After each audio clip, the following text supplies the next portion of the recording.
All right, what's up, y'all? AWB, I'm back at it. I'm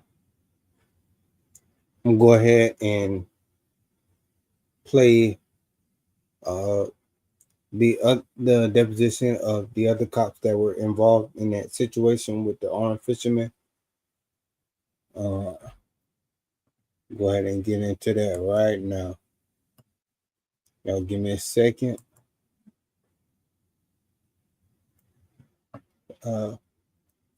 You say sick of it is how you say your name on here. Appreciate you. Good to have you back. So hold on, let me go ahead and get started.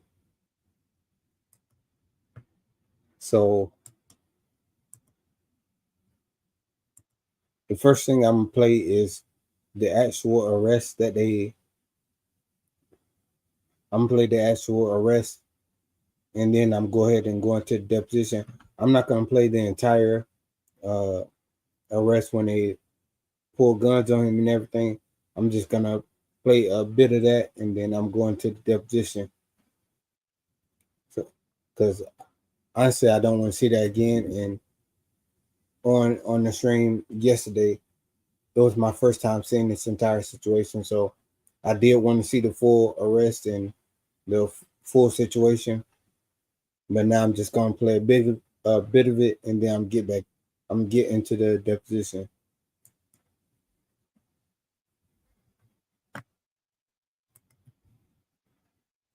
So this is it right here. Sorry, man. I got a little afro in me. I got some Asian. Tan, man. I got some Asian in me too. That's why I'm a little more white than anything, right? I said you're not much darker than I am. Yeah. I spent my life in the sun. Now my legs are a different story. I just like it's so like. Oh, it's the Afro guy. It's the guy. It's the black guy. Why is it always gonna be the black guy?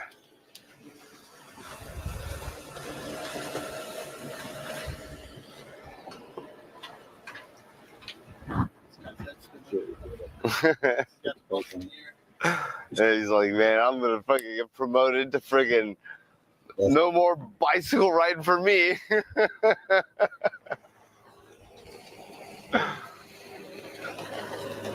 How you doing? Morning. Hey. Hey. Kid, are you? Oh yeah. Mike Taylor. Morning. Stephen Jenkins. Pleasure. What's up, man? Upstairs. Hey, man, what's up? What are you guys up to?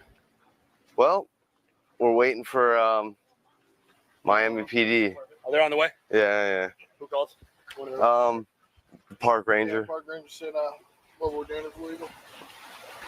Okay. He's like, oh yeah, you can't do this. The guy with the afro, he's like totally not carrying a concealed weapons. Yeah, he's like, yo, you don't have a concealed, then you're definitely illegal. Yeah, you're definitely going to jail today, buddy. Repeat what you just asked. Do you have a concealed carry permit? Do we have literature for him? Yes. Yes, sir. Yeah. I tried. I'm like, hey, here. Nope. No. This factual information. See when we catch the spoons when we don't move them. Oh, look. Wheels still locked up. At this point, I don't even need a fishing pole. I got a fishing pole right behind me. I don't give a fuck.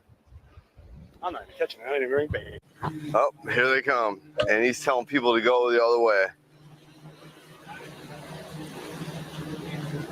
What is this? Are they going to stand down? Like, No, they're probably not going to stand down. Watch you open here. no, I'm saying, like, why are they coming up with this? Like, in a threatening manner? I feel like this. At least they don't have car keys in their hands, guys. That's pretty nice. I was expecting at least 20 officers with car keys. So 5 and only sidearms.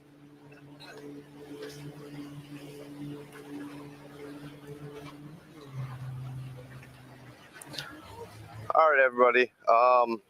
Eric Friday, Eric, Kevin, everybody that you know. We've got a little police interaction happen here, down here at Miami. We're just going to keep this going live just so that there's no bullshit. We're all fishing. We're all open carrying and completely legal. And we're about to find out what's going to go down. they're super nice. This should be a good interaction. They should be like, hey, just respecting the law, and that's what we're doing. No, it didn't go that way. Even though the park ranger did say something about me having an afro and being we won't say an African American male, but just saying something about my afro. But we'll see what happens. That wasn't supposed to happen. Hands down. Hands down. Don't move for the gun. Don't move for the gun. I ain't touching my gun, man. Put it on your head. Put it on your The way they approached him was insane.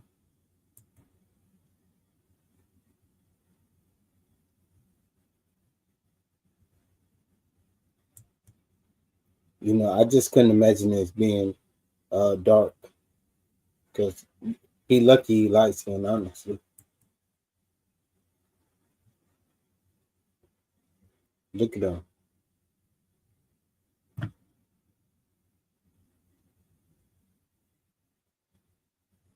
head. Put it on your head.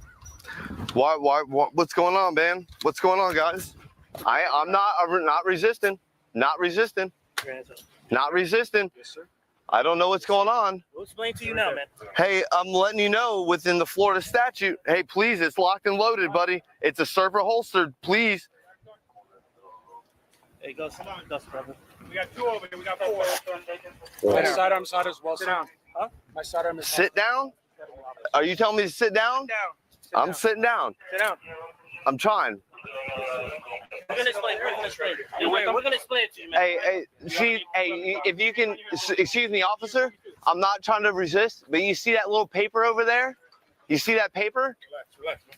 Hey, excuse me, sir. Okay, go have a seat. I'm sitting down. We'll talk about that. But see that paper over there? We'll deal with it. Go have a seat for me first. This is Go across your legs for me. At this point, all the guns they have all the guns, so the way they still acting so aggressive with these people is insane. They already don't have any guns. The only people who have guns now are the cops that are there right now. This is hey, I do not consent. I'm trying to preach my 4th, my 5th, my 1st, my 2nd. This is all a bunch of bullshit. Are you with them, sir? I just don't know what's going on, guys, because you should know the friggin' open carry statute while you're fishing, hunting, or camping, but obviously you don't. This is against my Second Amendment right. We're gonna have we can have a conversation about whatever in just a second, guys. Yes, sir. Once they Yeah. All right. So we're gonna pick you up on this side, right? You got to work with me. One. Hold on. Ready? Hold on. I'm about to get my foot under. Good. There you go. Sit on the bench right here. Hey, it's better if I stand up because that's the way it. I mean, I'll sit up against this fence right here. But just allow me to. It makes it better for my shoulder. Just lean up against yeah. I ain't going nowhere. Let's go ahead and get into the deposition. I just wanted y'all to see what was going on.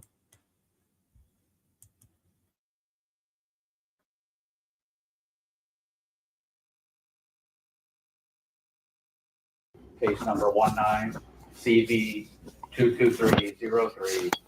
This is the videotape deposition of Officer Michael Garcia. This deposition is taking place at 1700 Convention Center Drive.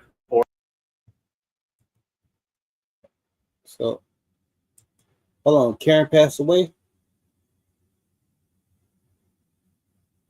Hold on. At 9 miles, are you talking about Karen that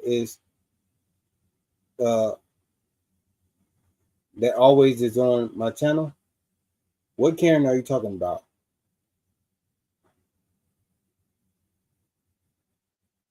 Because I just talked to her not too long ago. I think it was maybe a couple months ago.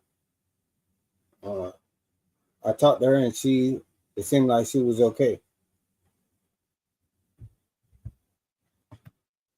So what Karen are you talking about?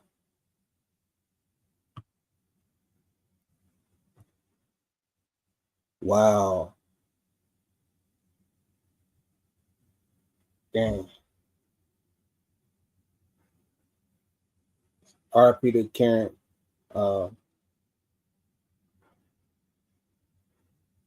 May God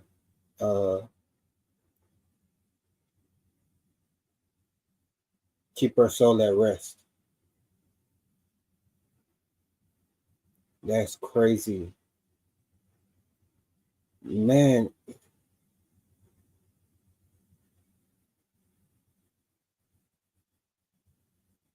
Damn, I just talked to her not too long ago. Oh my goodness, man. She passed away.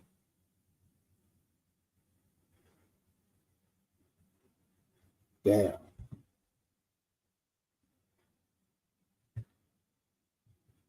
May God continue to watch over her soul and take care of her on that next journey that she's on.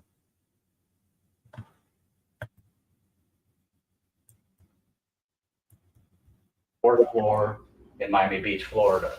Today's date is November the 20th, 2020. The time on the video monitor is 10:48 a.m. Would counsel please state their appearances for the record? Eric Friday for the plaintiffs. Bob Switkus for the officer. Please raise your hand. Rob Rosenwald for the city of Miami Beach. Please raise your right hand.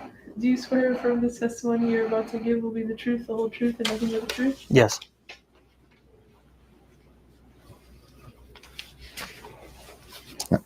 You are Officer Michael Garcia. Correct. And Officer Garcia, how long have you been with the Miami Beach Police Department? 8 years. Have you worked anywhere as a police officer prior to that? No. Where did you go to your law enforcement academy? Miami-Dade College, Kendall campus.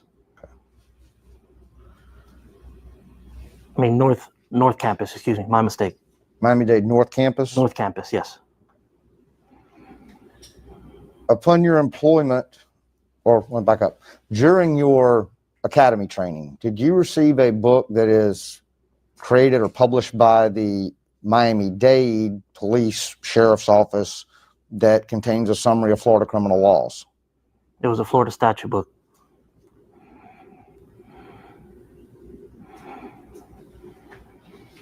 Did you cover and read that book as part of your academy training? We had a section of law that they came in and taught.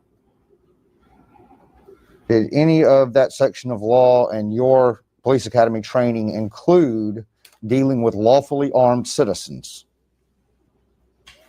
To my recollection, they talked about firearms. So they talked about firearms. Talking about firearms and how to deal with people with firearms, if that's what you're asking. Okay. Did they talk about how to deal with criminals who were armed with firearms? Yes. Did they talk specifically about how to deal with people who were carrying lawfully under Florida state law? I can't remember.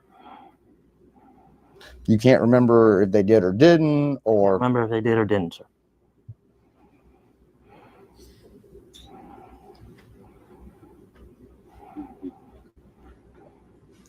Since your academy training and before the incident on June 24th, 2018. Let's back up.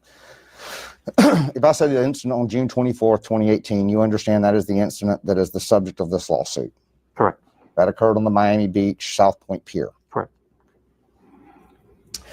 Between your academy training and the incident on June 24th, 2018, did you receive any supplemental training from your department about dealing with citizens who were lawfully carrying firearms? No, not to my recollection.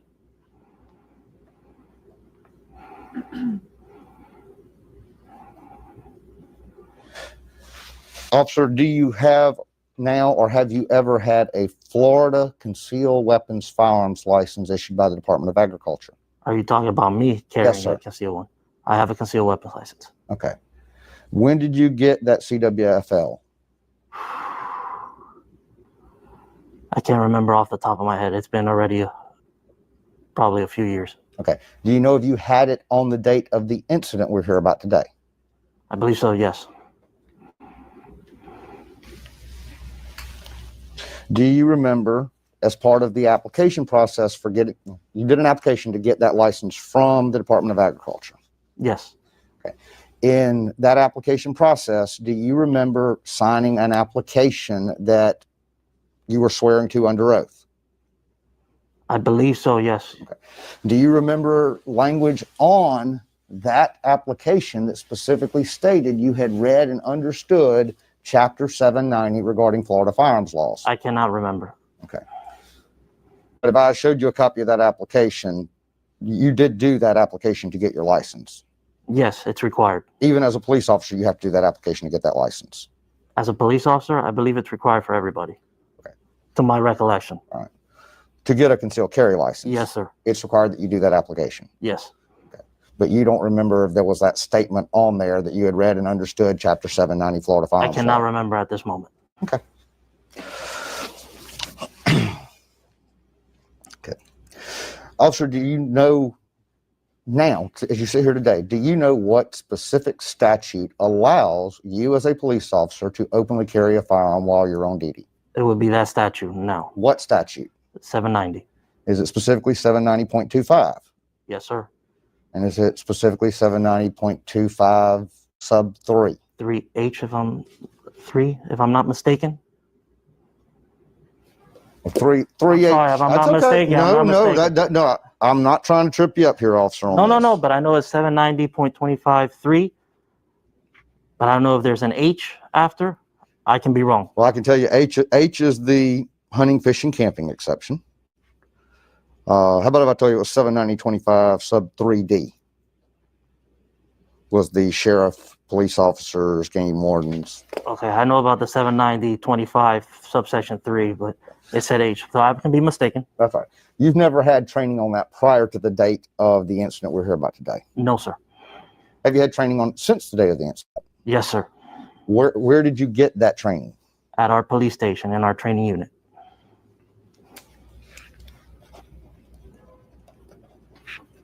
Was that just like a roll call training? No, it was part of our annual training. It was thrown into the curriculum. Do you know when that happened? I cannot remember off the top of my head, sir.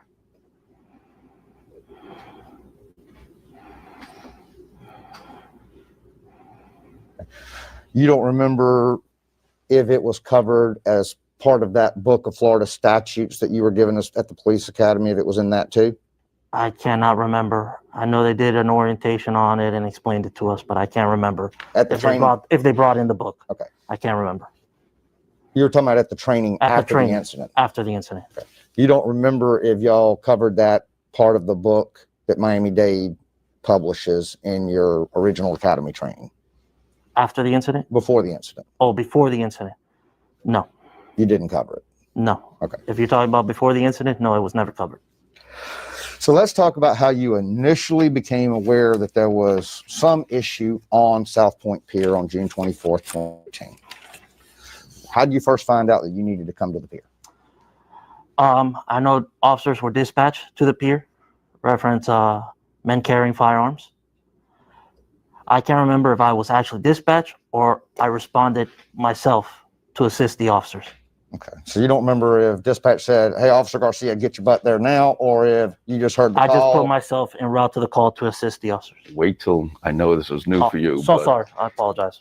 Even if the questions are real simple, wait till he finishes asking the question. Take a breath so the court reporter can get both of you down, and then you can answer. Otherwise, she starts throwing things at me. So. Oh, don't worry. I think I'll become that victim too. As long as he throws them at you, I have no objection. I'm sorry again. That's all right. All right, so Officer Garcia, you don't remember what prompted you to go there, but when you got there, you met up with 3 other officers first before you went out to the pier. Correct. And those were officers. Do you remember the officers? Which officers it were that you met with If I'm not first? mistaken, Officer Villamil, Rivera, and Sergeant Bulldog. Okay. And I think that is the correct information of what I've got too.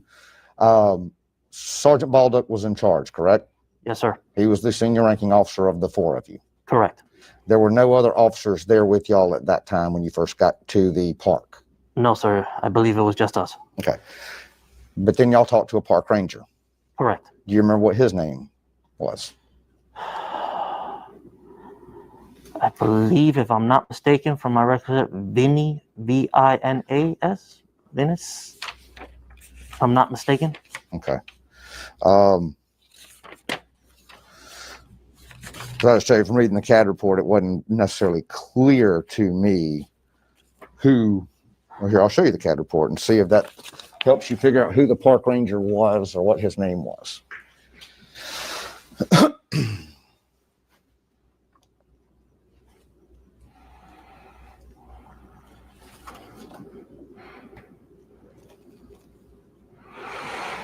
Here it pretty much just gives his number. Okay. It doesn't give a name. What's his number? If I'm not mistaken, it says here from what it's saying, 215, Park Ranger 215. Okay, that's the PKR 215, right? Yes. And that stands for Park Ranger 215? If I'm not mistaken, yes. Okay. So y'all met up with him. Now, of the four initial, when I say the four initial officers, I'm referring to yourself, Philomil, Rivera, Baldo. Yes, sir. Okay. Of the four initial officers, all four of you met with this park ranger number 215 for a few minutes before you went out to the pier. Correct. Okay. Now, all four of y'all were in body cams, right? Correct. And some of your body cams, did you have a chance to review your body cam footage prior to today? Yes, sir. When did you take a chance to review that body cam footage? Yesterday.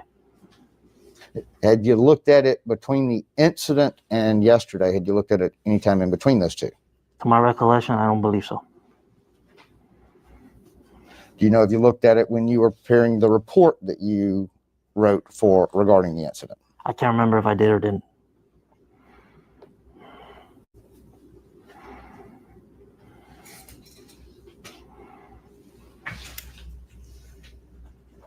All right.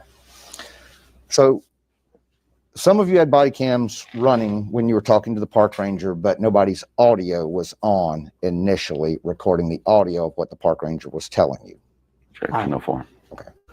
That's based on my review. That's what I saw. Do you remember what the park ranger told you and the other three officers? From my recollection, I believe it was on the line that he said there was gentlemen on the pier with firearms and they weren't complying. Okay, he told you they were on the pier with firearms and they were not complying. Yeah. And did he explain what he meant by not complying? I can't remember his exact words. Like I said, those were only the main facts I can remember at this point. Okay. Do you know why y'all weren't recording audio when you were talking to him initially? Once again, I can't remember.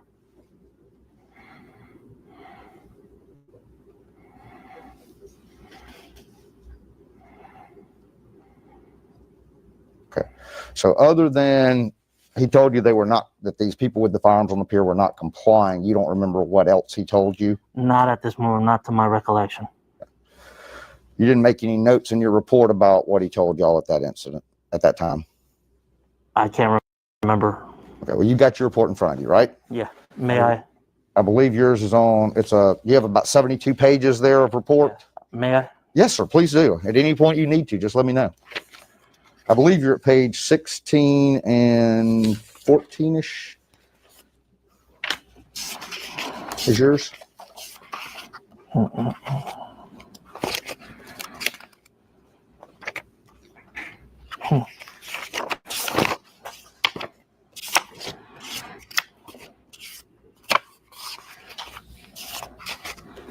Got it.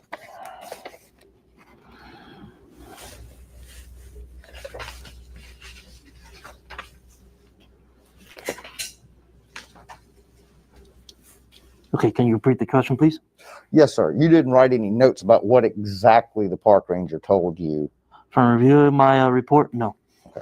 And while we're looking at your report, if you look at page 14 and 16, that are the two places, those are both your words that you were writing down, right? You mean 14 and 15? 14 and 16. I only have 16 and 15. 14's numbered up at the top. Yeah, that's just a picture of the narrative. Okay, that was the next question I was going to ask you. So there's a picture of the narrative on 14, but that is your narrative, right?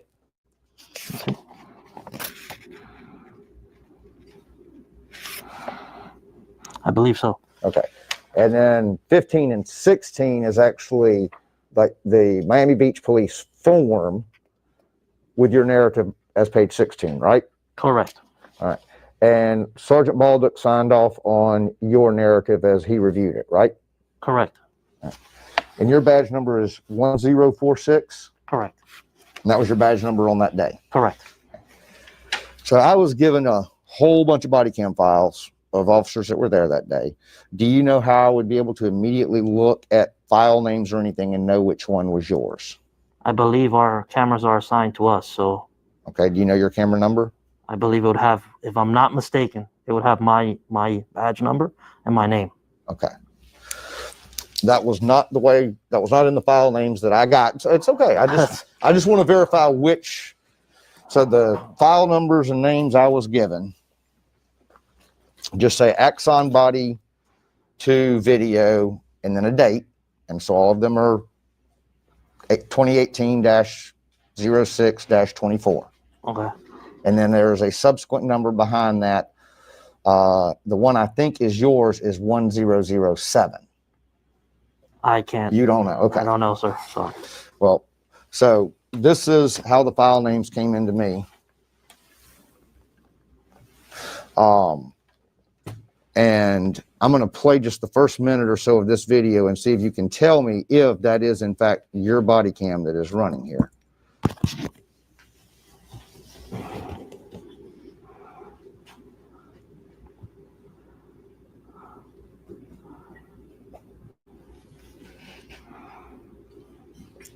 I believe it is. Okay. And that's Officer Villamil. It's kind of in front of and to the left of you. Correct.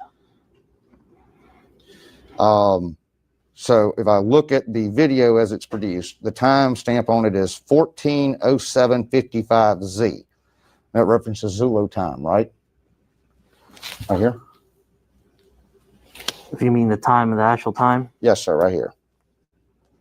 I have no idea. Okay.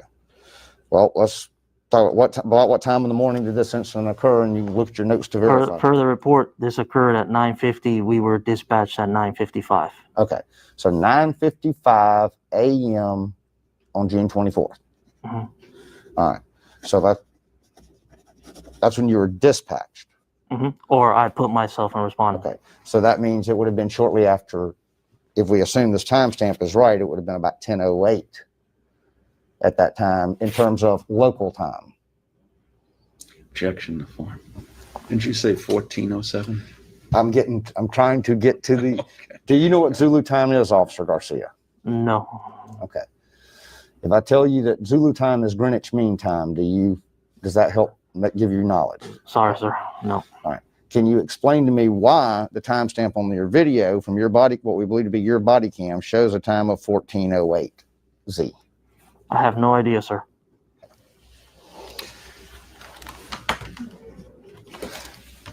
Mr. Swickus, are you able to stipulate that the body cams are recorded based on Zulu time, which is Greenwich Mean Time? No. You're not? Okay. Not from lack of trying to cooperate, but I understand. I'm asking. I don't know the answer to that. All right.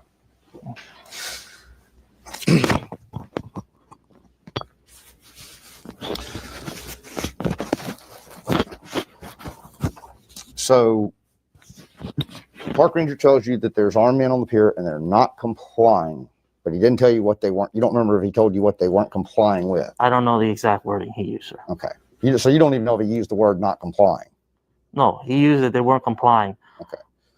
But do you remember him? To my recollection, I'm not mistaken, is referenced a sign being on the pier that no firearms are allowed on the pier. Okay. To my recollection. Do you have any idea who would have put up that sign in terms of a legal entity like the City of Miami Beach? No, sir. Do you know if the name City of Miami Beach was on the sign? I don't know, sir. I'm always focused on the gentleman with the firearms. At any point during that day, did you go look at that sign? No, sir. Never did? Nope, because I was with the individuals. Okay. We're towards the end of the day after the incident was over, were you posted at the end of the pier to monitor and keep anybody else from coming on the pier? Yes. Okay. Was the sign near where you were standing when you were? To my recollection, I can't remember. Let me finish my No, question. Sorry. Where were you standing when you were keeping the pier closed to anybody coming on it? In front of the pier. At the entrance to the pier? To the pier, yes. So where the sidewalk turns from concrete to going onto the wood or fake wood that makes up the pier, that's where you were? A little furthermore. Yeah, right to the entrance because it's a long entrance. Okay. And you don't remember seeing a sign there? No, sir. Did any other officers tell you that there was a sign that said no firearms other than the park ranger? Not to my recollection. Okay. Is it your understanding that if you see a sign, or at least on that day, was it your understanding that if you saw a sign from the city of Miami Beach that said no firearms, that meant no firearms were allowed there? Objection to form. You can answer the question. Repeat the question. Was it on June 24th, 2018? Did you believe that if there was a sign saying no firearms posted, that could be applied to anybody to kick them off for having a firearm? Objection to form. You can answer the question. I believe so, if it says no firearms. But at the end of the day, our concern was more of worrying about the citizens and our safety. Okay. We'll get to citizen concerns and your safety in a minute. I'm asking you about signs and your understanding at the time. I understand.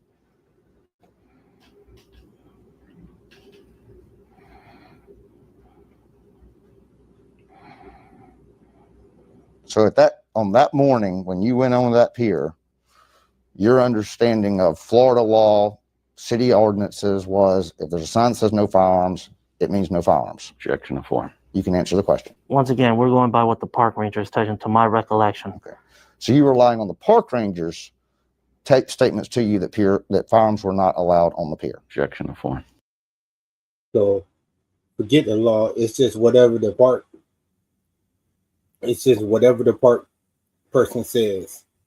They don't care nothing about laws or rights or anything anymore. It's just whatever the park person says.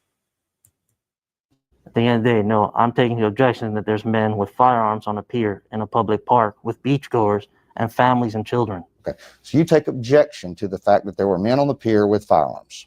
Objection to form. Do I?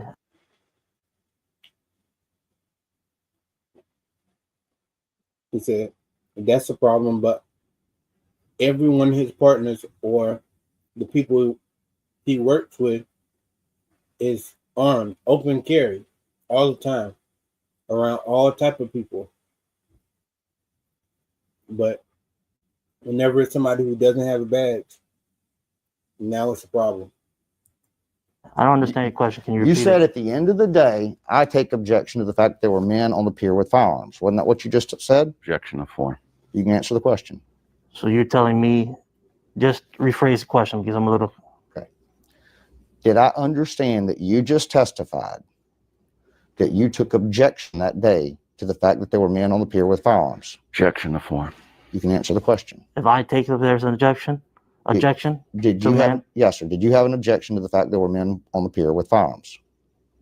So you're thinking if I object to men having firearms on the pier? Yes, sir. Objection to form. I don't know what's wrong. I would, because I'm concerned for the safety of the citizens. Okay. So what about all the people on your squad who do that exact thing every single day? And you know all of them aren't mentally right in the head. So what does that mean? So you believed that firearms should not be on the pier that day? Objection to form.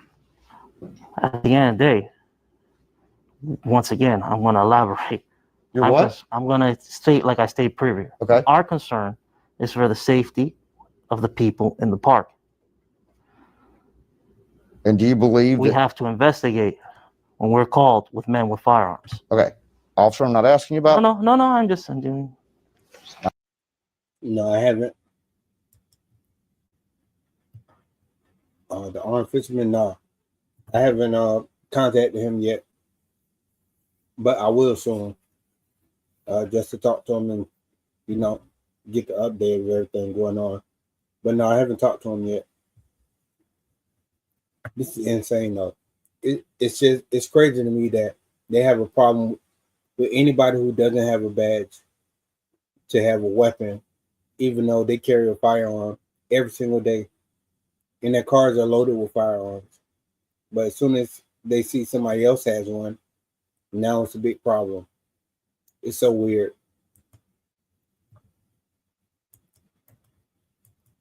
Not asking you about investigating. Sorry again. The question I'm asking is, you indicated just now that I understood your testimony to be, and I just want to make sure it's clear for the record. Do you believe that there is a safety concern when men have guns on a pier in public? Yes, there is a safety concern. Yep. So that's a concern, but 20 of them showed up with guns on them, and the people, and they took the guns away. So now the cops are the only people with guns on that pier, and now everything's okay because they all got a badge. It's so weird, man.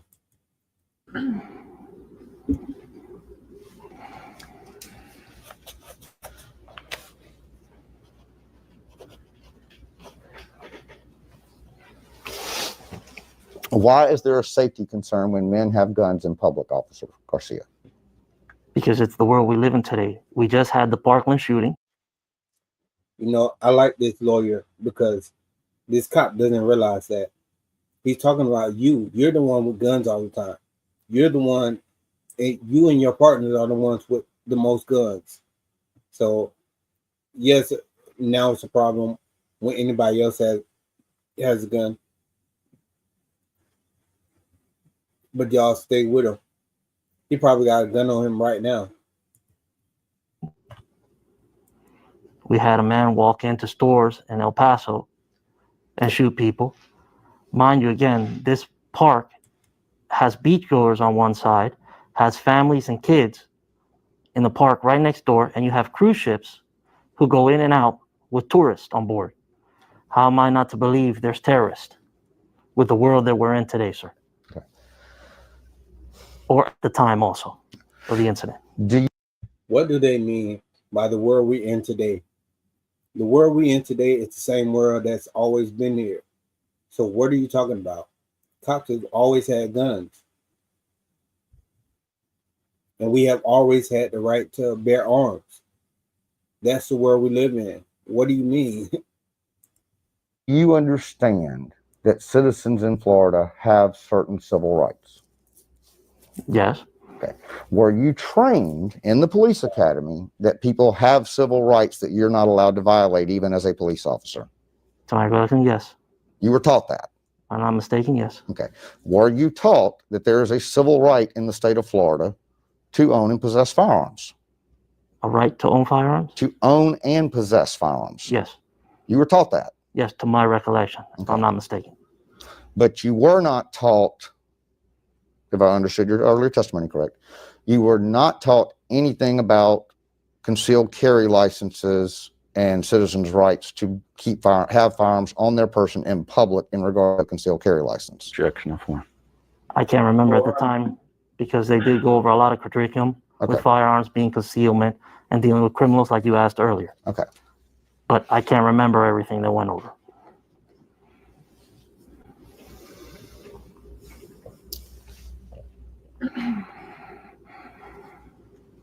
As you sit here today, do you think there was anything you did wrong in how you handled the incident that morning? No.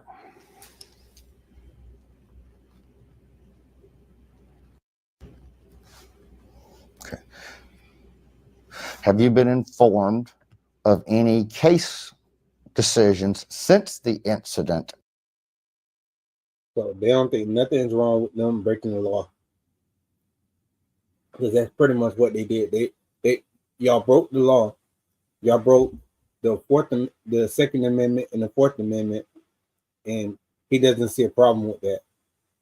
He thinks that's okay. That would require you to modify what you did that day? I can't remember.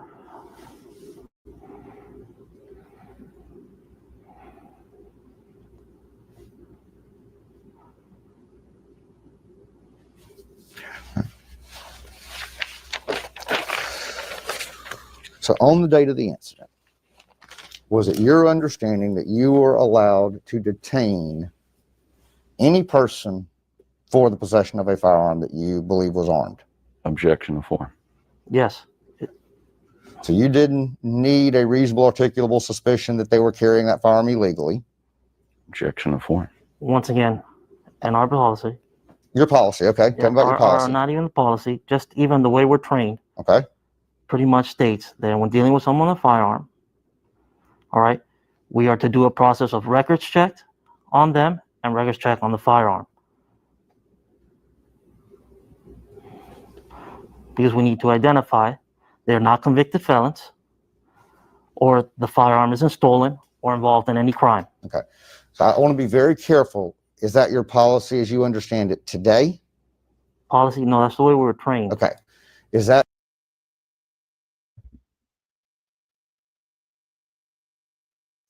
So basically, they trained to break the law.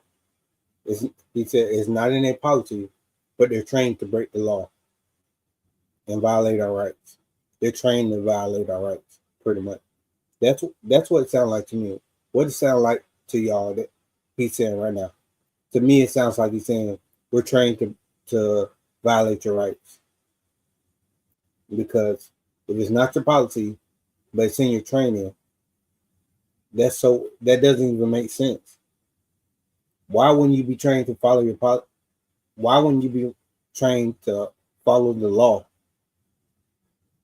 But they're going to train you to break the law because officer safety. It makes no sense.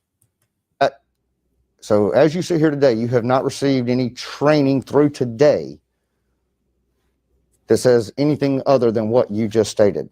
Objection to the form. Of any training of that sort? Yes. No. Okay.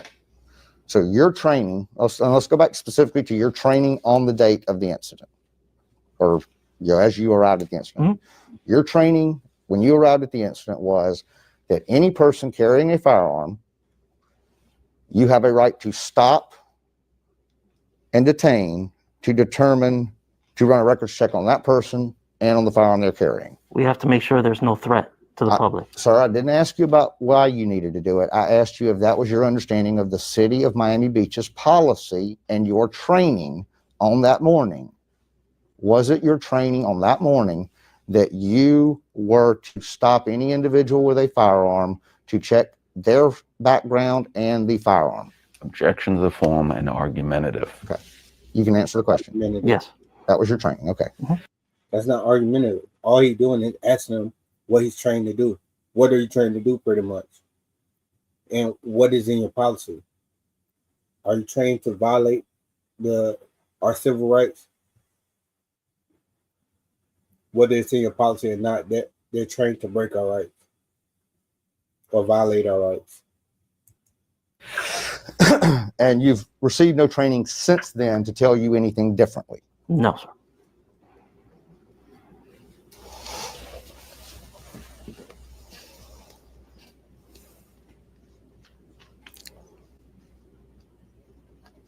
Is it also part of your training to disarm any armed person you come in contact with? Objection to form. Yes. Is that a matter of your training that you do that? Our safety. Were you trained that you should disarm any armed person you come in contact with? Yes. Okay. Do you know if that is also the policy of the City of Miami Beach Police Department? I can't remember. I'm going to rephrase the question. Do you know if it is the City of Miami? Do you know if it is the policy of the City of Miami Beach Police Department that you as an officer should disarm any person you come in contact with who is armed? Objection to form. You can answer the question. Mm-hmm. Is that a yes? Like I said, it's training. Okay. And they're trained, and that's how they train us. Who trained you? With the police department. The and City of Miami. The academy trained us. Okay. And then going into the police department. Okay. Same training. So the City of Miami Beach Police Department, consistent with the training you received at the academy, told you or led you to understand that you should disarm any person who you came in contact with.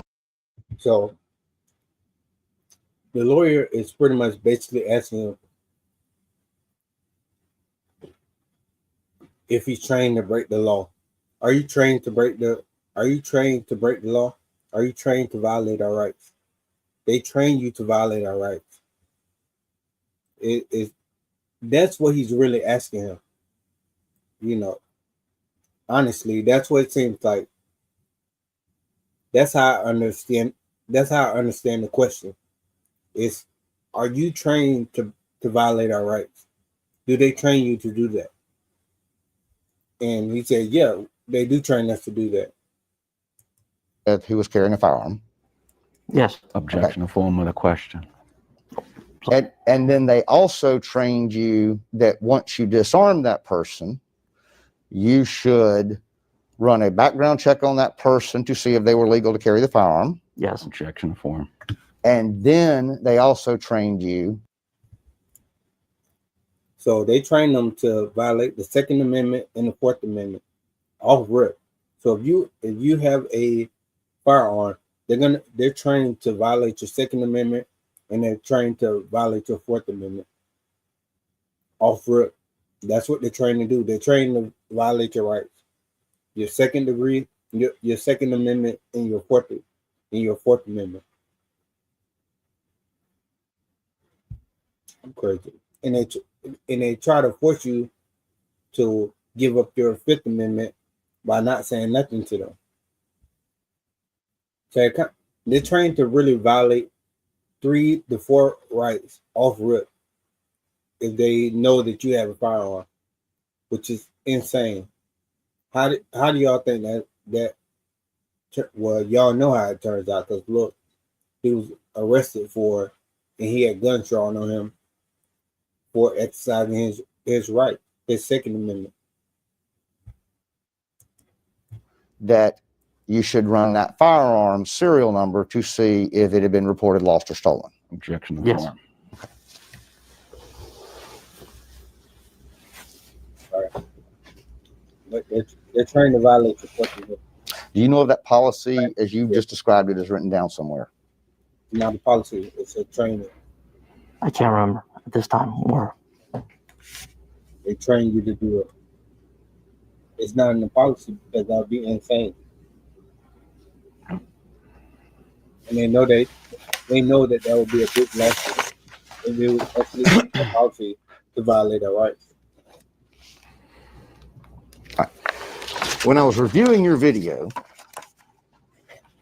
you were the officer that ran and called in everybody that was on the pier's name, first of all, to see if they had any prohibitors why they couldn't carry a firearm, right? Objection to form. I ran the firearms. You ran the firearms. You didn't run the people's names.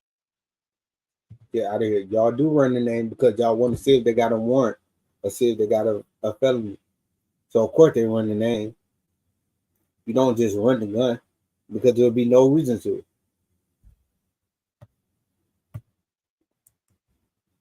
No, sir. Okay. Did you ever find out what the result of the officer who did run the people's names were? I believe everything came out okay. Okay. None of them were prohibited from having a firearm? From my recollection, no. Okay. There was one phrase I heard on some of the radio traffic that one of them was an underpass. Underpass? That was the language that was used. Do you know what that phrase means? I'm not mistaken. Does it mean they have a misdemeanor pass? Okay. They have a misdemeanor pass. Passed, yes. Okay. And that's, y'all refer to that as an underpass. Yeah. Okay. As opposed to what? A felony's an overpass? Over, yes. Do you remember which individual had the underpass? Can't remember, sir.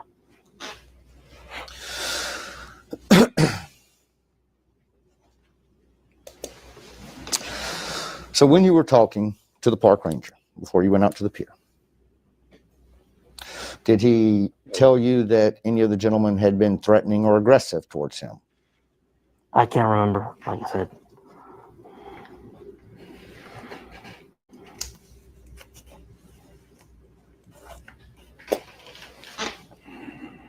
Do you remember if he told you that all the pistols that they had were holstered? I can't remember. Did anybody have anything other than holstered pistols when you arrived on the pier? If not mistaken, there was one that had a folding knife. Is it illegal to have a folding knife in the state of Florida, sir? No.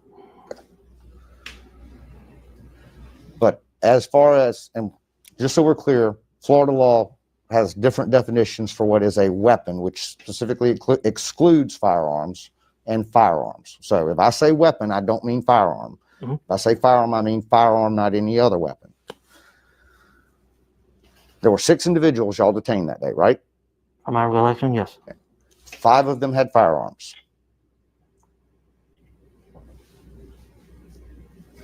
Can't remember how many firearms. I believe it was 6. Okay. You believe Not to the top of my that's knowledge, okay. I can't remember.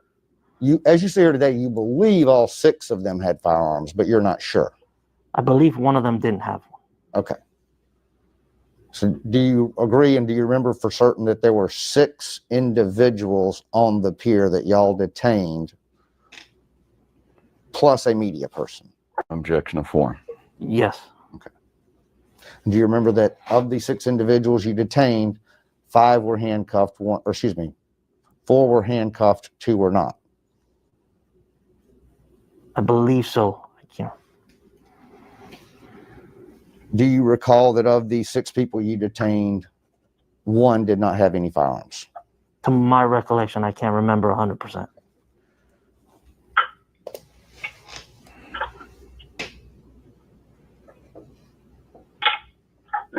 Did the park ranger tell you that the gentleman on the pier had offered to show him the Florida statute regarding the right to open carry while fishing? Like I said, I can't remember most of the statement exchange for the park ranger to this day. That's okay. I'm going to ask you a lot of questions about what the park ranger told you, and I can't remember is a fine answer.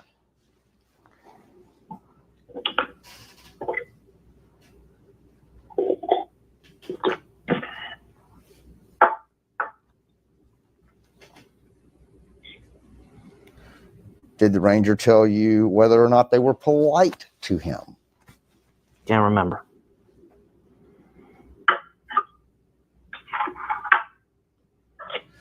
Do you remember if the ranger told you that they were acting aggressively towards any person on the pier? Can't remember.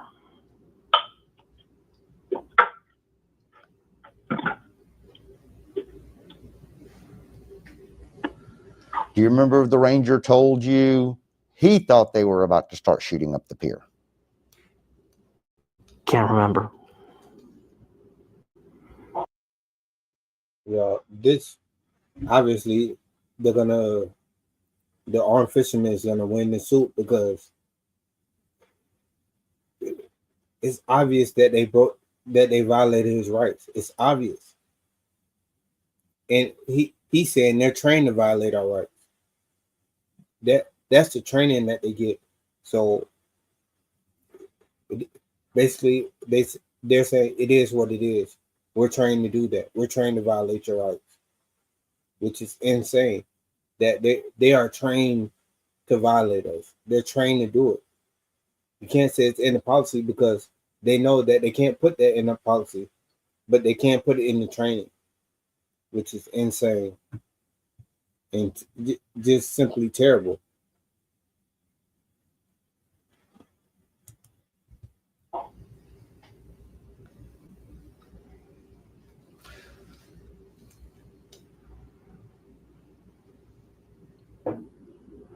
Right. Did the ranger tell you anything about these men's actions? Right. So whether you committed a crime or not, if you have a firearm, they're already going to violate your 4th Amendment. They're trained to violate your 4th Amendment if you have a firearm. And not only will they violate your 4th Amendment, but they're going to violate your 2nd Amendment because they're going to take it away from you. So really, that's a combination of the 2nd and 4th Amendment that they're violating. And then they're going to ask you a whole bunch of questions, and then they're going to try to force you to answer those questions. So they're going to violate your 5th Amendment. So off rip, if you have a firearm, they're trained to violate at least 3 of your rights off the rip. And if you're trying to record them doing it, they're going to violate your 1st Amendment, which is insane. So off rip, they're trying to violate your first 5 amendments. Easy. Like they're trained to violate your first 5 amendments if you have a firearm, which is a Second Amendment. It's our Second Amendment right. And they're trained to violate all 5 of those rights as soon as they know that you have a firearm. That's why I say if they pull you over, it makes no sense to tell them you have a firearm. You're better off saying that you don't answer questions, because there's no reason for you to tell them, yes, oh, I have a firearm. Because as soon as you say, yes, I have a firearm, they are trained to violate 5 of your rights off the rip, which is insane. They're trained to violate. Just think about it. They're trained to violate 5 of your rights off rip if they know you have a firearm. So it makes no sense to tell them you have a firearm, especially when you're in your car, because it's insane. Or demeanor that caused you additional concern beyond the fact that they were armed on the pier? I can't remember.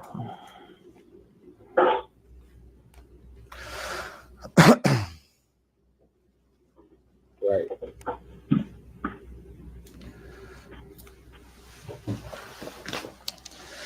To your knowledge, when you walked out on that pier, other than the fact that these men were where they were with firearms, do you remember any other information you possessed at that time that gave you an increased level of concern beyond the fact they were A, armed, and B, where their location was? Like I said, our statement, the only thing I can remember, like I repeated from the statement of the park ranger. Go ahead. And just like you said, that there were men on the pier that weren't complying. And that's all I can remember out of our statements. I know more was said, but I can't remember off the top of my head. Okay.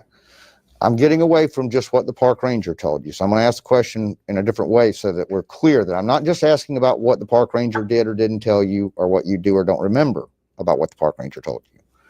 I'm now asking Officer Michael Garcia, when you walked out onto that pier, you were concerned enough that you drew your weapon, right? Mm-hmm. Yes, sir.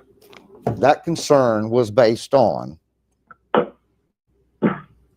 as I understand it, the fact that these men were armed, the fact that they were on South Point Pier, right? Other than those 2 factors, and I will add, and the park ranger had told you something to the effect of they were not complying, other than those 3 factors, did you have any other knowledge or information when you drew your gun that gave you an increased concern about these men? Objection to form. Pretty much what's running in my mind for that time, if you're asking in my part. Yes, sir. Being like I stated, with the Parkland shooting and all the shooting that happened, I also thought we were dealing with what we call sovereign citizens. Okay.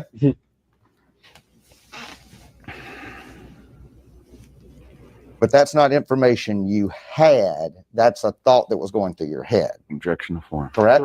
Through all, pretty much all, not only me, the fellow officers, but, but if you're speaking yes, that was what was going through my mind. We're just talking about you right now. Yeah, that was what was going through my mind. Okay. But did you have any specific information that these gentlemen were sovereign citizens?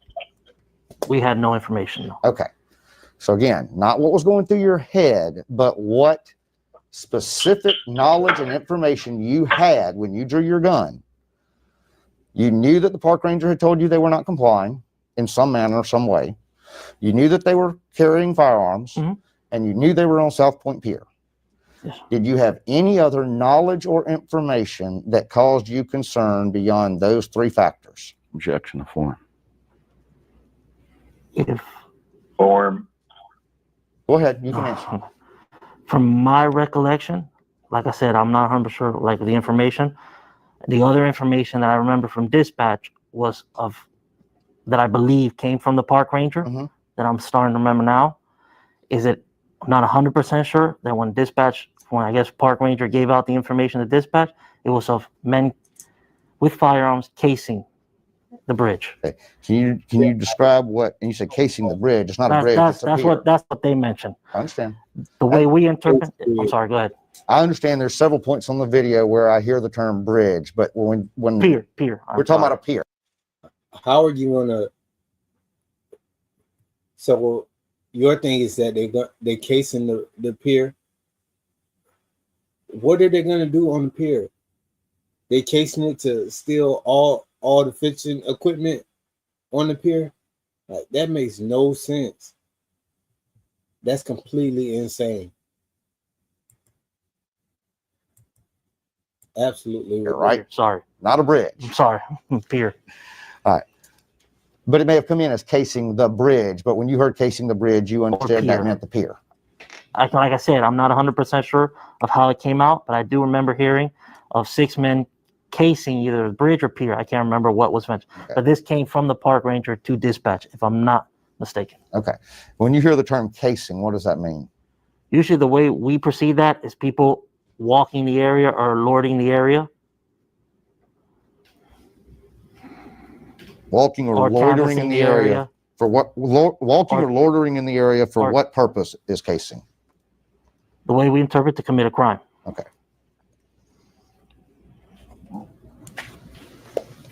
So you believe that, or you received information somehow, some way, not sure exactly how it got to you, that led you to believe these men might be casing the pier? Yes, sir. Okay. And if you heard casing the bridge, you would assume they meant also the pier. The pier.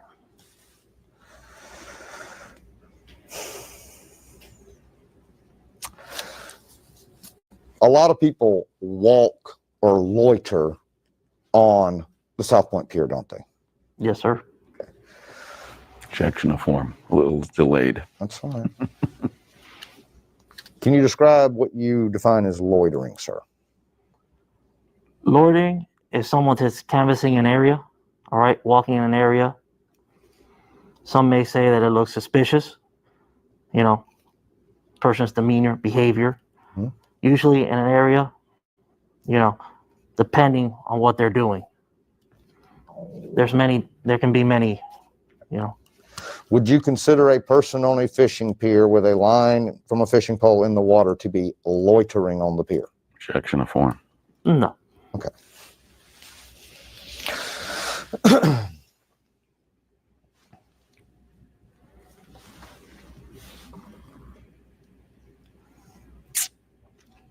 When was the decision made that y'all, the four of you, would go onto the pier and draw your guns on these people? I believe as we were walking up. Okay. And you described it as you were walking up. Y'all walked to the pier. You didn't run to the pier. No, we walked. And it was kind of a long walk. Yes. Okay. Is there a way to get your cars down that sidewalk to closer to the pier? There is. Very difficult. Okay. But there is. Okay. How is it difficult? Then the space is narrow. And then with the sidewalks being narrow, you don't want your car to fall because there is a cliff and there are rocks on the other side. And also the volume of people. Okay. So it was not so urgent that you needed to drive the car to get out there faster, right? Objection to form. Didn't come out as an emergency call. Okay. So it was not an emergency call. That's not the way.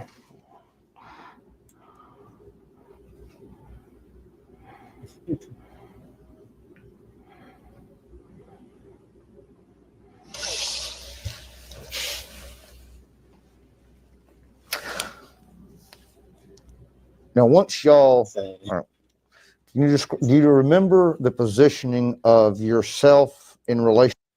Y'all, this was so insane. I can't believe that they would even consider, like, they casing the bridge with fishing rods. It's insane. To the other three officers as you were walking onto the pier. I believe I was in the middle, if I'm not mistaken. Okay. We watched a brief video clip a few minutes ago that you think might be your body cam video, and Officer Gustavo Villamil was kind of in front of you and to the left, right? That's the same way that we approached the pier. Okay. You remember that that's where he was. Mm-hmm. And did he kind of maintain that relative position to you all the way up to where you detained the the or at that time 5 individuals. Yes, sir.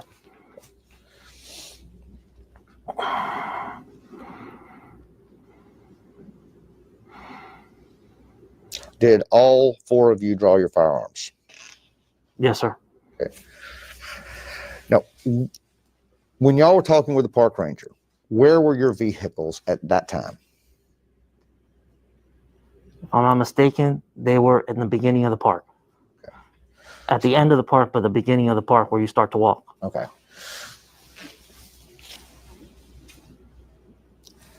As close as you could get to the sidewalk without having to go across grass and things like that. Yes, sir. Did you have any type of patrol rifle in your car? I can't remember at this day. Do you normally keep some type of patrol rifle in your car? Yes, sir. What is that patrol rifle? That's an AR-15. Okay. Do you know what brand? Smith & Wesson. Is that issued to you by the department? Nope.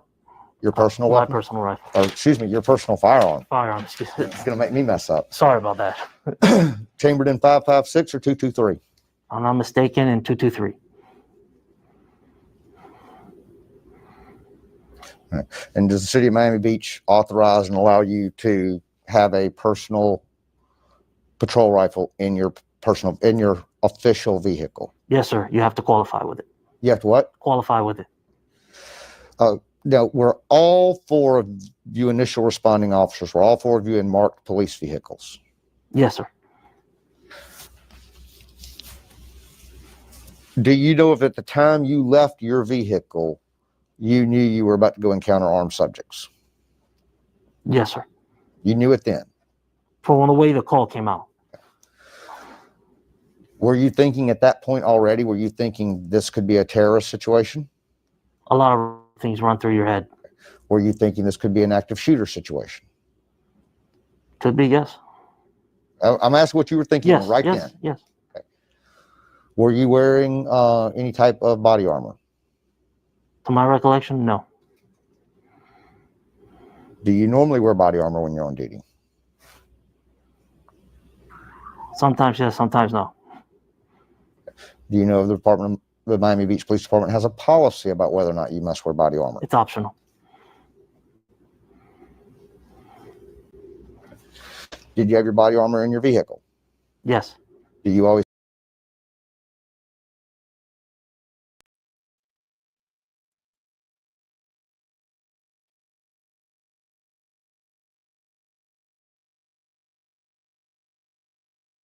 Here. Can't remember at this time. I didn't even come up the thought. You didn't even think about going and getting the body armor? Nope. I just thought about responding to the call, sir. Okay. Do you think about going and getting your patrol rifle? Like I said, I don't know, remember if I had it with me or not. Would it be fair to say that, generally speaking, if you're going into what you consider to be a high-risk active shooter or terrorist situation, you would most likely want to grab your body armor and your patrol rifle out of your vehicle? Objection to form. Yes, but you also have to look at the total circumstances, time, life. So, you're not going to waste time. Was there any reports that were given to you at the time you left your car that anybody's life was being threatened? At the time, no. Was there any report that you had received that somebody was pointing a gun at somebody? Morning. Never came up, no. Was there any report or information you had that anybody was threatening somebody else? No. Okay.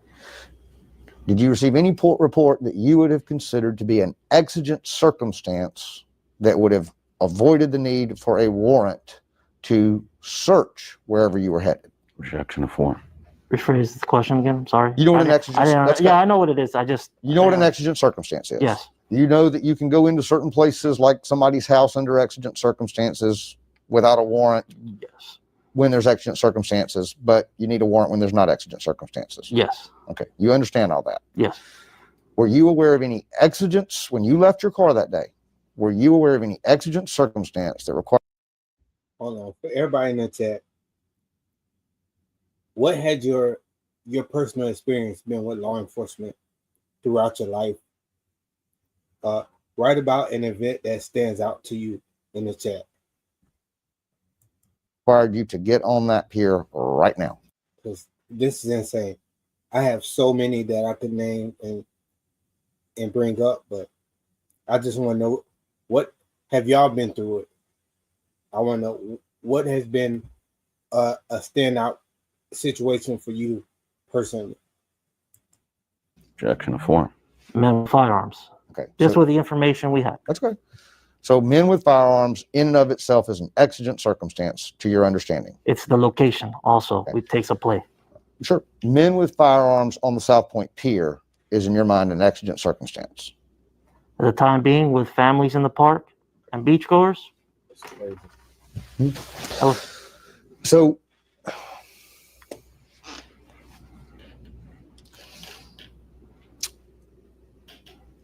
when you and the other three officers approached the subjects, y'all drew your guns. Did you point your gun at any individuals? Neither did I. believe so, but I can't remember which one. And Sikovich says when he was 16, he got pulled over and they searched his car for no reason.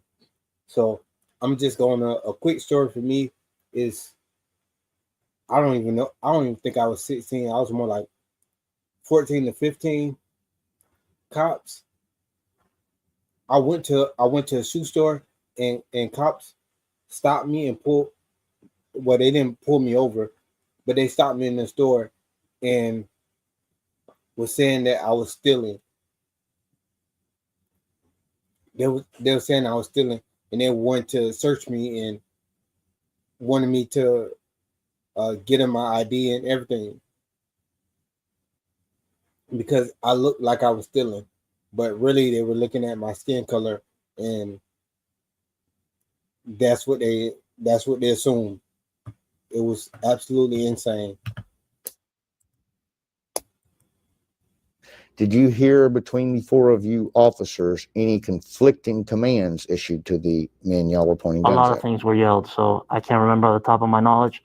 I know it was put your hands up, don't reach for the firearm, those commands. Did you hear either yourself or another officer tell them to put their hands down? I do remember that one of the individuals had an object in his hand, which ended up being a cell phone. Okay. So probably that could have been the confusion or miscommunication. I can't remember if it was me or another officer, I'll be honest. That's all. But in your review of the video, you heard conflicting commands issued to the subjects that you were pointing guns at. Yes, sir. Okay. Would you agree that issuing conflicting commands between the officers is a good way for a subject complying with one officer to be shot by another officer? Objection to form. Not if they're complying, but who are they supposed to comply with, Officer Garcia? Officers. Objection to form. Are they supposed to comply with multiple officers at once? Objection Issuing to form. conflicting commands? Once again, Let me object in the middle.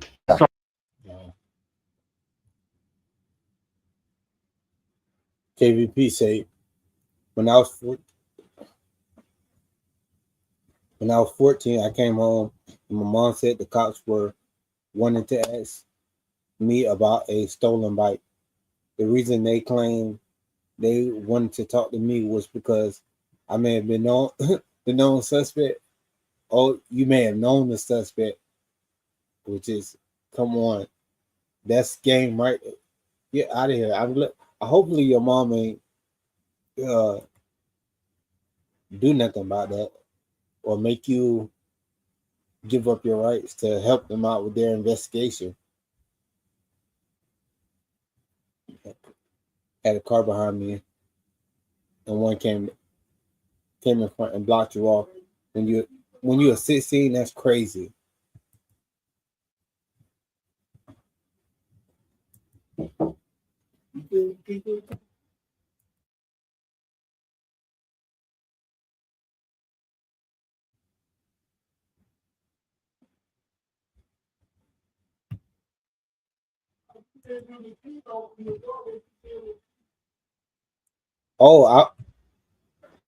I do got it.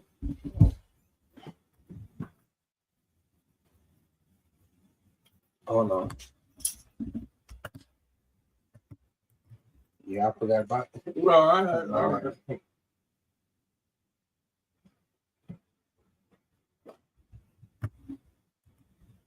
Sorry about Question. that.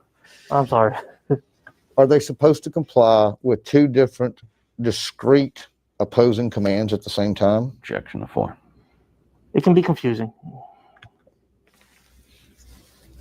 The answer is no, they can't. Objection to Right. form. At the end of the day, it can be confusing when you're given multiple commands from multiple officers. Mm-hmm. So it can confuse the subject. It's wild. You say your dad drove you to the station? Wow. And that's insane.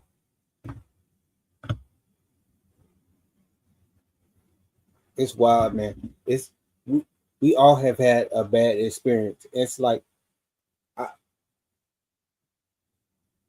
it's very few times where I don't know somebody who hasn't had a bad experience with dealing with cops, especially if you are dark skinned or brown skinned. You know, but I know it happens to everybody. It doesn't. Skin color doesn't really matter because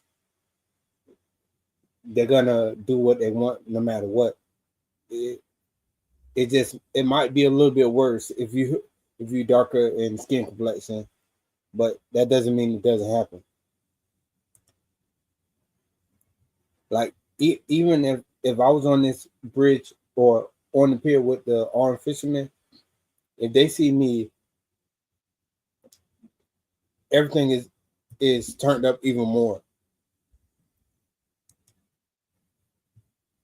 Like it's especially when I was like, you know, I had more size on me. Like right now, y'all know I'm recovering from the accident that I had in Thailand, but usually I have more size on me, so they're already kind of intimidated just because of my look. And then if it's my look and they see that I look like I work out, it seems like it's even worse. So the officers really need to be on the same page as to what commands they're going to issue, don't they? Objection to form. Correct. Back this up. And y'all, at least for that moment, weren't on the same page, were you? Issue, don't they? Objection to form. Correct. The answer is no, they can't. Objection to Right. form. At the end of the day, it can be confusing when you're given multiple commands from multiple officers. Mm-hmm. So it can confuse the subject. So the officers really need to be on the same page as to what commands they're going to issue, don't they? Objection to form. Correct. And y'all, at least for that moment, weren't on the same page, were you? Objection to form. You can say that. Okay. The heat of the moment. That's absolutely ridiculous. Have you ever attended any training by the Force Science Institute, Officer Garcia? I couldn't hear that question. Have you ever attended any training by anybody from the Force Science Institute? To my recollection, no. Man, how do you fight that? So when you were pointing guns at these individuals, you and the other officers worked together to disarm them and to put them in handcuffs, right? Yes, sir. Of the 5 people out there at that time, you handcuffed 4 of them, right? I believe so. Yes. We all film, so I'm glad you did that. You know. Do you remember which individuals I you specifically handcuffed? I remember I approached one individual, thin build. I can't remember their exact name. Okay. And then I approached a heavyset individual.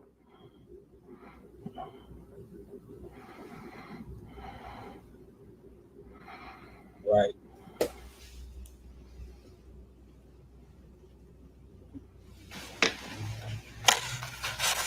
Glad you learned. First man. You'll give me just a minute, Officer Garcia. I'm going to look at the video and try and get it to the right point. Do you remember the thin build guy you approached first? Do you remember that might have been the one that you might could describe him as the more mouthy of the group. That's a very nice way. No, I didn't approach I do remember the one that was talking, but no, I didn't approach him. All right. This is what I believe to be your body cam, officer. Do you know what that 4399 might mean? No, sir. Okay. I believe either that's the camera number. Like I said, don't quote me. I'm not 100% sure. I got you. Well, I'm going to back it up just a little bit, and let's see if we can still identify that we think this is you with file 1077.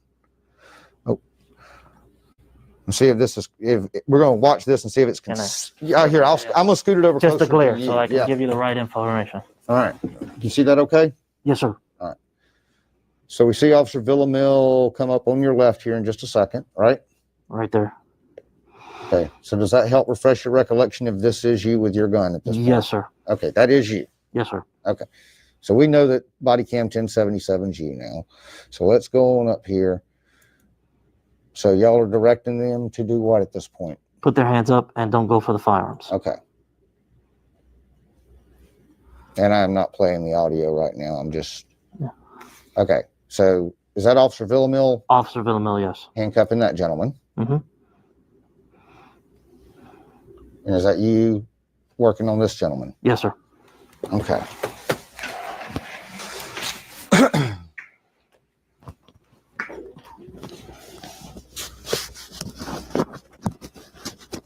Now, if I told you that second gentleman that you approached was Carlos Gutierrez, would you have any reason to disagree or dispute that? I wouldn't know them by name, sir. Okay. He was a guy that had facial hair. He was a gentleman that had facial hair in that picture, right? Okay. I mean, that's who you approached, right? That's who I approached. Okay.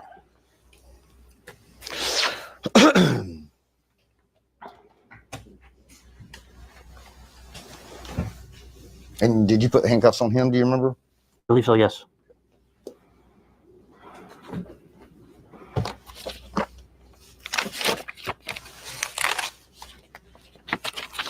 Now, did Sergeant Baldock give you any specific instructions as y'all were walking out to the pier or before you turned the audio on possibly as to what formation or strategy or tactics you were going to use to do this? I'm going to call it a takedown.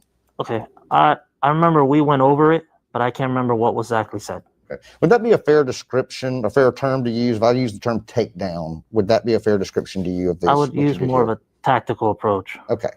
You did a tactical approach. Mm-hmm. Now, you didn't draw your guns far back on the pier. You waited till you got kind of closer, right? Yes, sir. Okay. Why did you wait till you got so close to draw your firearm? I can't remember, sir.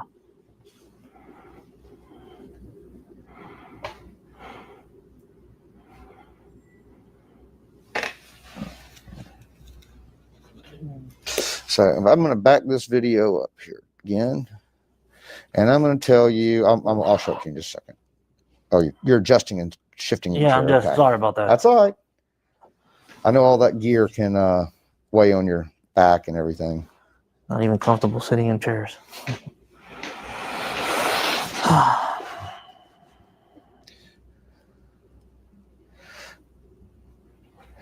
So I'm going to play just a brief moment of this, and it looks like at about 2 minutes and 13 seconds into the video, we're going to see Officer Villamil either putting his hand on his gun or drawing his gun. He'll be over here on the left-hand side of the screen.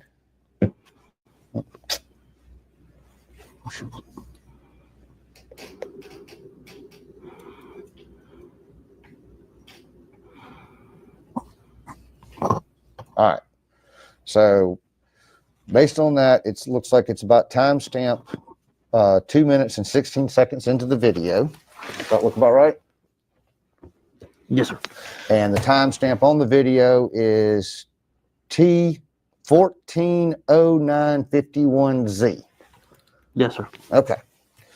And this is video file Axon Body 2 video 2018 6/24/1007, right? Yes, sir. Okay. So at 14:09:51, and I'm just going to refer to that Z as Zulu. We'll try and get somebody else to verify that that's what that is later. But at that time, y'all had your firearms out and were ordering these people to do something. Yes, right? sir. Yes? Yes, sir. Okay. Would it be fair to say that almost as soon as y'all started putting cuffs on, they started trying to tell y'all about 790.25 and the right to open carry while fishing? Objection to form. A lot was being said What's going that on? they were saying. I can't remember everything on the top of my head, sir. Okay. It's a lot of confusion, like you said, right? Yes, sir. In that initial instant. Just referring, like at that time, we're regarding to our safety and the civilian safety and even their safety. So, officer, you've referred several times to safety. I'm going to ask you a question that I'm sure Mr. All they care about is officer safety. Nobody else's safety matters. So whenever they say that we're doing it just so everybody's safe, they only mean just so we're safe. That's all they're trying to say. They say everybody for no reason because they know they're not talking about everybody. They're only talking about them. Switkus will tell me it's argumentative, but I have to ask it. Do you consider your safety more important than the citizens you were approaching right then? Objection to form and argumentative. You may answer. So not to disappoint counsel. Yes, they do. The answer. So the answer here is a yes or no, but the real answer is going to be yes. He may say no, but the answer is yes, and y'all know it's yes. You may answer. Okay. At the end of the day, our safety comes first, and then I would say the citizens behind. But I would actually, in my opinion, citizen safety comes first. Get out of here, man. Okay. Well, those people. So he said it right then and there. So y'all know that it's officer safety first. That's all they care about. Your safety second. It's officer safety first. We're citizens, right? Yes. So who does their safety come first, or does yours come first, or are they equal? Well, in this situation, if you're talking about this situation, our safety comes first. Your safety comes before the safety rights of Mr. Taylor and everybody else that was out there. Objection to form. Yep. Yes. Okay. Does your safety come before their civil rights? Yes. Yes. Yes? Yes. I would have to say yes, in my opinion, because at the end of the day, I'm going to repeat what I said earlier. Sure, go ahead. In the world we live in. So this seems like this is the case right here. For him to even say that is insane. I can't believe he said that knowing he's being recorded on camera in this deposition. Everything you say can and will be used against you because come on. But at least he honest and he's telling you, yeah, his safety comes first. And he always is going to stand by that because of the world we live in today, even though it's the same world that we always lived in. Just because they tell me they're good people, criminals lie to us every day. That's why we do our records check and the guns check. If everything copes out, they're on their way. Okay. But you later determined that nobody out there had committed any criminal violation that day, didn't you? At the end of pending an investigation, yes.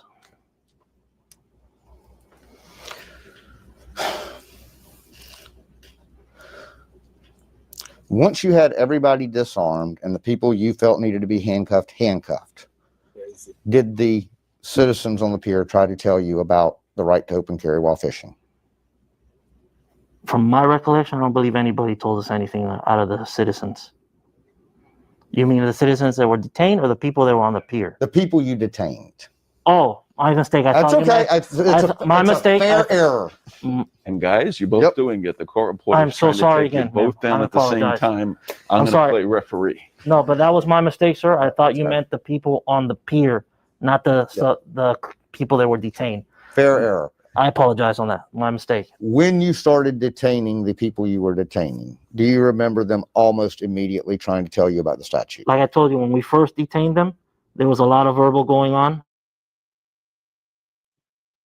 A lot of verbal going on, meaning they were trying to tell us that we have the statute here printed up, and they wouldn't read the statute or anything. All they knew is we're gonna protect ourselves. That's all they went there. We got to make sure that we're safe, and then we'll take care of you. And once we sat them down and detained them, to my recollection, I believe they started mentioning. Did you take any steps to research and find out whether they were right? Objection of 4. At the time, I was securing the firearms. Okay. How long did it take you to secure the firearms? Once again, I can't remember. I can't give you an estimate because once I put the firearms down and everything was safe, I started running the checks on them. Okay. And that took a while, but I can't give you an exact estimate. Are you familiar or have you been trained on any court decisions that regarding things like whether or not you can move items in a house to check serial numbers on it? Repeat the question again. Have you had any training in regards to your right when doing a search of a home?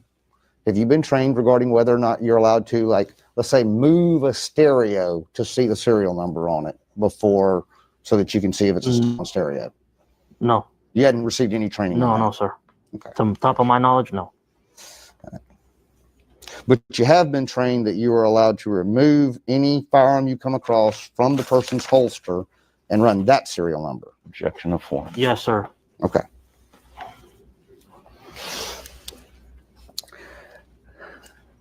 Do you remember how long into the incident it was before somebody, yourself or any other officer, began to understand that there was a right to open carry while fishing and that they were not breaking the law by having firearms out there? Objection of 4. I can't remember to the top of my knowledge.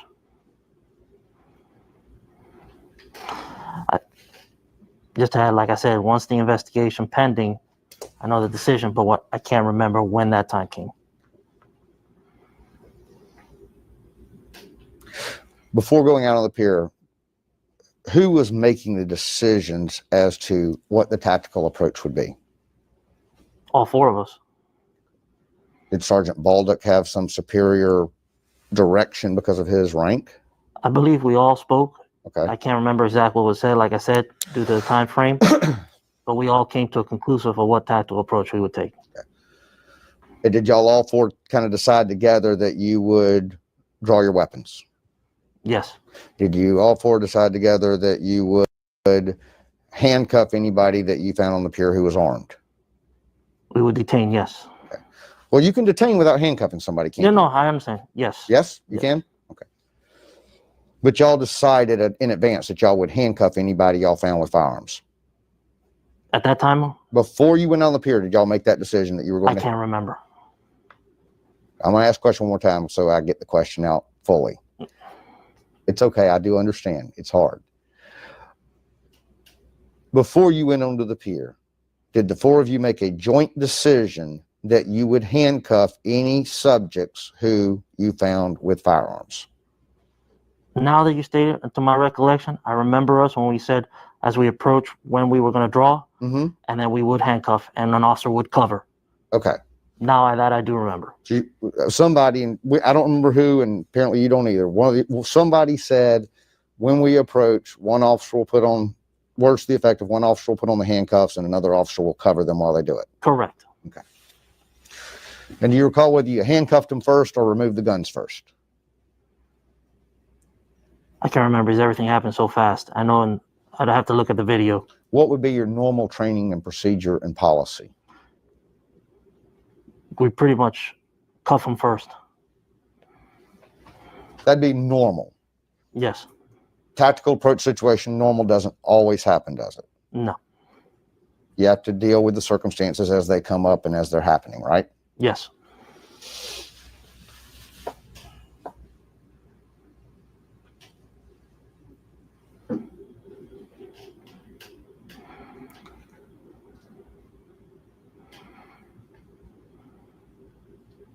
And you said you recently watched the videos yesterday to refresh your recollection. Yes, sir.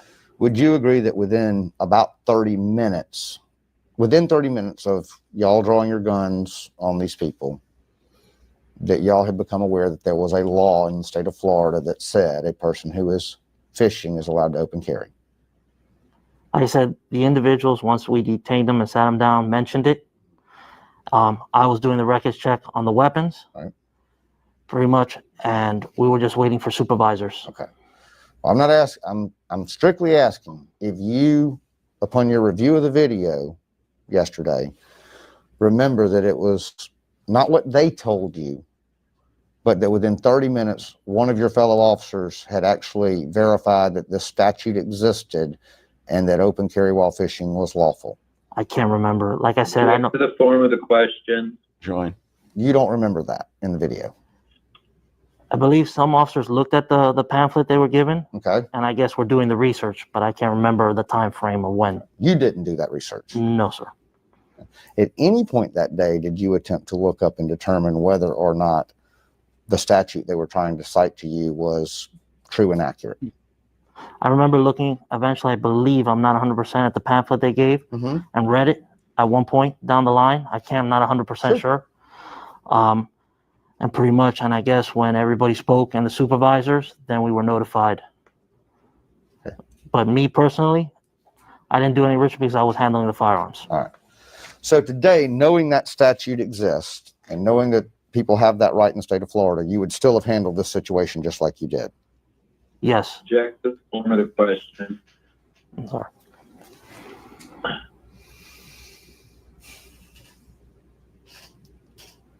Do you know why it took an hour and 18 minutes approximately before you could take them out of handcuffs? Once again, we had supervisors on scene. We were waiting for their command. Okay. Who was that supervisor on scene?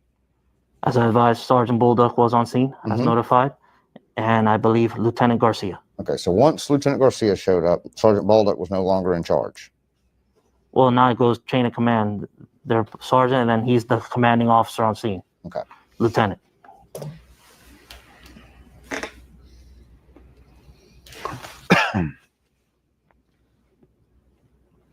There were several. So once Lieutenant Garcia got there, you couldn't take cuffs off anybody without his approval, right? Like I said, they were in charge. We were waiting for our order from our command staff. I understand the chain of command, Officer Garcia, and all I'm asking you is it your understanding that once Lieutenant Garcia got there, you were not authorized to take handcuffs off anybody that was handcuffed without Lieutenant Garcia's okay? Correct. He is the commanding officer on scene. Okay. And before he got there, you weren't allowed to take handcuffs off anybody unless Sergeant Baldock said it was okay? Correct.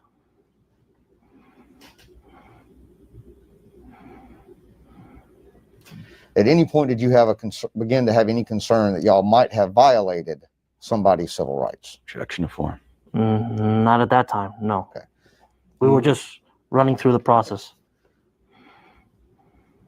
After the incident was over, did you do any research? I can't remember if I did or didn't. I don't want to ask about any questions you've had with any attorneys present. Did you do any type of after-action review with command? Sorry. Did you do any type of after-action review with any command staff regarding this incident? With command staff? I believe they spoke about it the next day in roll call. Okay. To my recollection. And he spoke about the incident and everything. Now, and to your question, if I did research on my own after the incident, I did. I looked it up. Okay. Did anybody from command staff ever criticize any of your conduct or actions that day? No, sir. Did anybody from command staff indicate that the four of you or the group of other officers handled anything improperly or incorrectly that day? My recollection, no. Okay. Did any of that remedial training, well, that's a bad word. Did any of the training you received after the incident tell you that you are not allowed to point a gun at somebody merely because they are carrying a firearm? Objection to form of the question. No, because like I said, you got to take into the total circumstances. But for my safety, if someone has a firearm, yes, my firearm will be out. Okay. So if somebody has a firearm, your firearm's coming out. Yes. In the world we live in today. Whether it's a legally carried firearm or not, your firearm's coming out. Yes. For my safety and the safety of the citizens. Okay. Is there I'm just asking the question. It's an honest question. Is there anything that you're aware of in Florida law that says an officer has some superior right to be armed over a citizen's right to be armed? Repeat the question. Is there any? Oh. Is there anything in Florida law that says you, the officer, have a right to be armed more so than a citizen has a right to be armed on a public pier? Objection to 4. I believe we have to be armed. I just can't remember the statute at the top of my head. So you think there is something in the law I that believe says that? so, yes. Okay. That's why I say they only care about the guns if they have them. Do you know why it took as long as it did to find out whether or not these gentlemen were breaking any laws? Once again, I don't know. We were waiting for our commands from our supervisors. Once you had them in handcuffs and had the guns taken away from them, did you search through anybody's bags? From my recollection, You personally? me personally, I don't believe so. Did you see any other officers going through anybody's bags? I can't remember, sir. Oh, you can't remember that. How convenient. At some point, did you hear any directions given to look through coolers to see if there was anything else that y'all could find that these fishermen were doing illegally? I can't remember if there was an order to look in the cooler.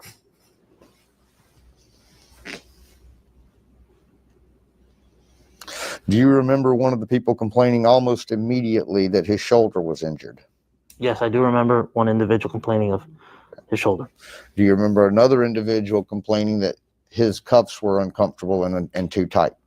I cannot remember that. Okay. Did you ever hear any of your fellow officers make any derogatory comments about the fishermen? No. Did you hear anybody ask the fishermen, what did you expect, or words to that effect? Well, they not in that type of line, but they were explained that due to the situation, that's why you're in, because we're pending our investigation in that line. Okay. What crime, Did you at the point where you walked out on that pier and drew your firearm, what crime did you believe was being committed? Objection to 4. The moment... I'll back up. I'll rephrase the question. When you walked onto the pier and drew your firearm, did you believe that there was a crime being committed or about to be committed? We don't know. That's the point, because we could say it can be committed because at the end of the day, due to the location, you have cruise ships. Now, like I mentioned, I keep repeating the families and the beachgoers, you have cruise ships. Do you understand that it is perfectly lawful for people in the state of Florida to carry guns even around families? Yes. You understand it's perfect? Do you understand that in the state of Florida? Back to the form of the question. She got you, Rob. Thank you. Do you understand that in the state of Florida, it is perfectly legal for individuals to have a firearm in a city park? Objection to 4. In a city park? Yes. I believe there's provisions if you're carrying concealed. Okay. What are those provisions? If I'm not mistaken, schools, banks, shopping centers. Somebody's told you that you can't carry a firearm as a... No, excuse okay. me. Sure, go ahead. No, I know banks. I'm trying to work on here. Banks, because there's a few. Banks. Schools. I believe, no, parts you can, if that's the answer, yes. And parts you can carry. So you believe that banks and schools are places where... Those are one of them. Those are some of them, yes. You're just listing that those are... No, the ones that come to my head, because I know there's a few. So you believe it's illegal to carry in a bank even with a concealed carry license? Well, I believe depends on what the Florida statute says. Okay. Do you know a Florida statute says it's illegal to carry in a bank with a I don't concealed remember carry? off the top of my head. I didn't get your answer. Sorry. I mean your question. Do you know a Florida statute says it's illegal to carry in a bank if you're otherwise lawfully carrying? Do you know? I can't remember off the top of my head, sir. Okay.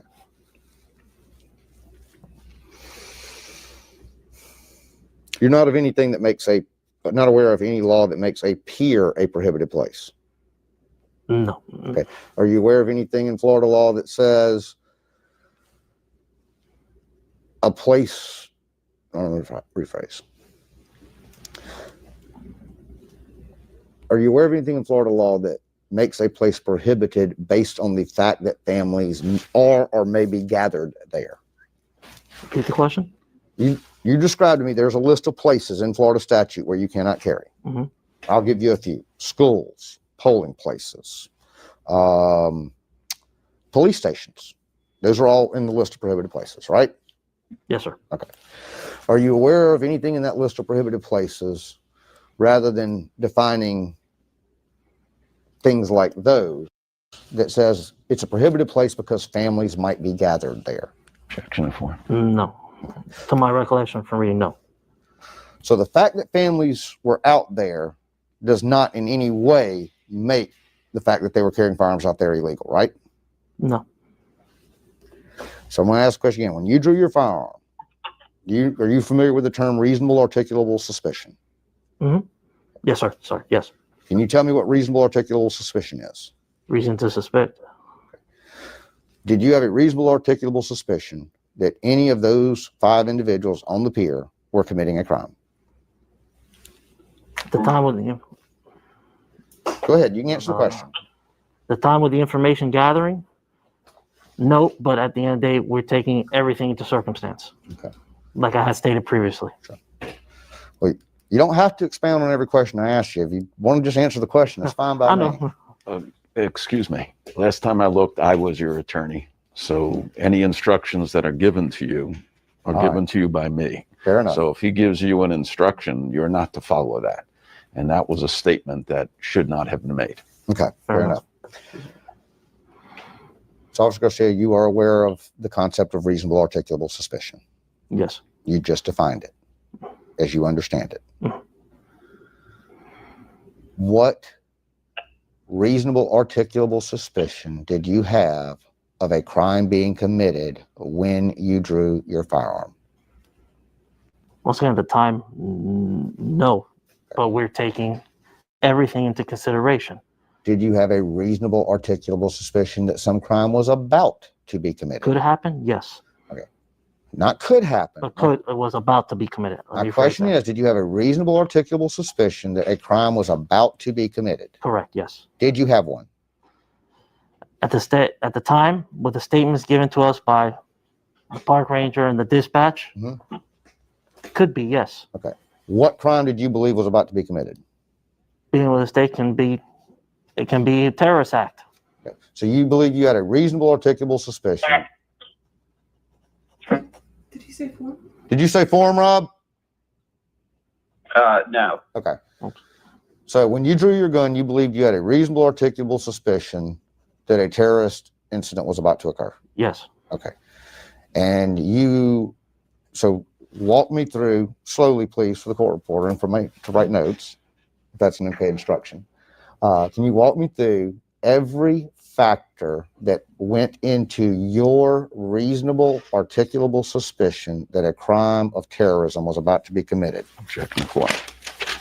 Once again, I stated the information given from the park ranger with the men not complying. Okay, hold on. Just give me a minute so I can get it down. Info from the park ranger. Yes. The dispatch info of men casing. Okay. Location being that cruise ships with tourists pass by. Okay. Those are the things that ran through my head. Anything else? I would say also the families in the park and the beachgoers. Mind you, in past, even though it didn't happen here, it happened across seas. A man walked up and down a beach with a rifle and decided to shoot people. And that was considered a terrorist act. Okay. Those are many options that ran through our.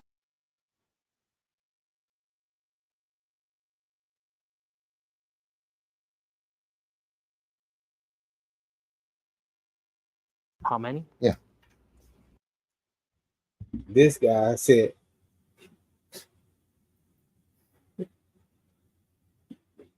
y'all, this is hilarious. Hold on, let's go back. I want to back up what he just said. Anything else? I would say also the families in the park and the beachgoers. From the park ranger. Objection for.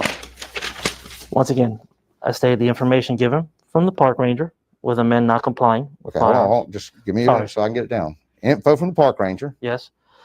The dispatch info of men casing. Okay.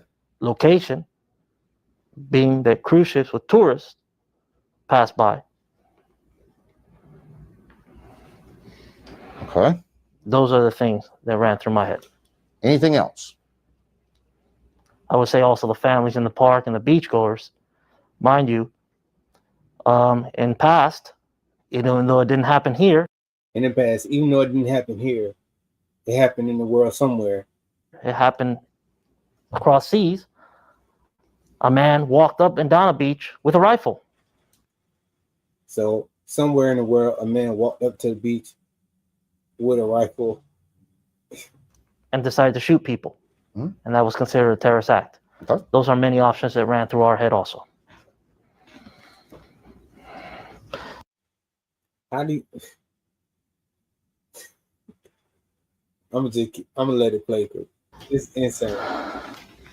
Do you have any idea how many concealed carry licensees there are in the state of Florida, officer? How many? Yeah. I have no idea.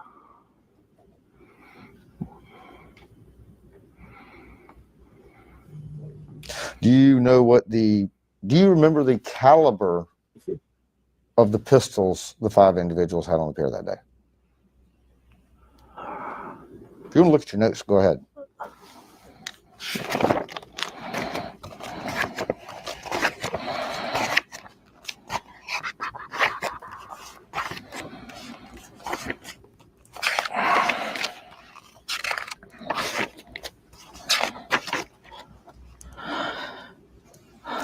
Some were 9mm, 40 cal, and a 38.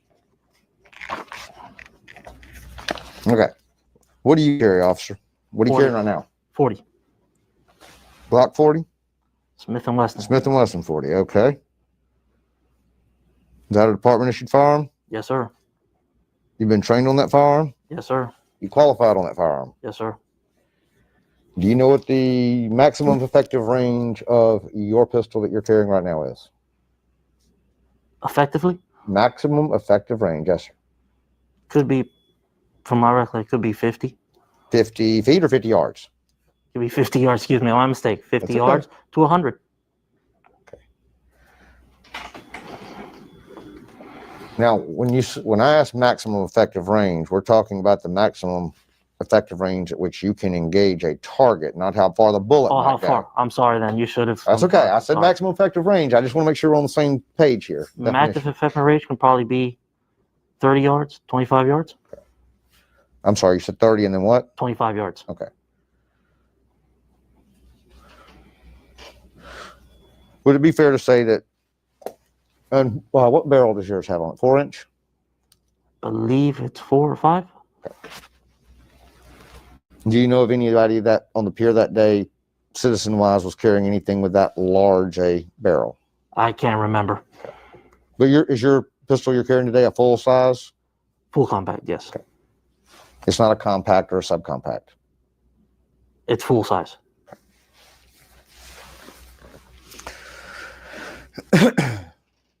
A 40 cal bullet fired from a Smith & Wesson full size pistol. It might travel 100 yards, right? Yes. But you're not going to be effectively engaging a target at 100 yards, are you? Realistically, no. Okay. Bullet drops too much? Everything plays a factor. Wind. Patrol rifle, you can engage a lot farther out. Yes, effectively. Sir. Yes, sir.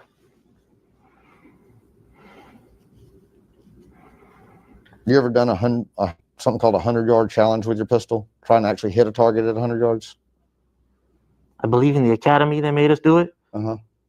If I'm not mistaken. You have to aim way up over the target just to get the bullet to drop down onto it, right? If I'm not mistaken. Just shoot at 100 yards. Yeah. Would a pistol actually have any practical effect from that pier out to the cruise ships? Could, with the people standing on deck. Get out of here, man. Do you know what that measurement is? I wouldn't be able to tell you, sir. Were there any cruise ships coming in or out that day? Do you know? To my recollection, I can't remember. I don't believe so. Do you remember what day of the week it was? It was Sunday. Sunday, June 24th? Yes. Okay. Do you know if cruise ships were coming in or out on that particular Sunday at all? I don't know the schedule of the cruise ships. They come in and out. Do you remember seeing any cruise ships go by during this time of this incident? I don't believe so.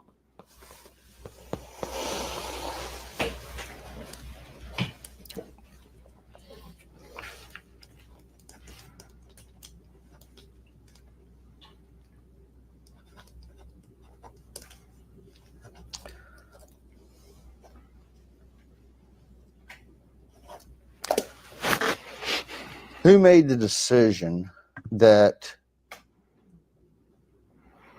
y'all would not give these individuals, once you realize these individuals committed no crime, there was no violation of any law, did somebody instruct the handcuffs to come off? Yes, the supervisors. Okay. Do you remember if that was Sergeant Baldock or Lieutenant Garcia? I can't remember. Once the handcuffs were off, were they immediately have their property returned? Their property, their fishing poles and property, the firearms, no. Okay.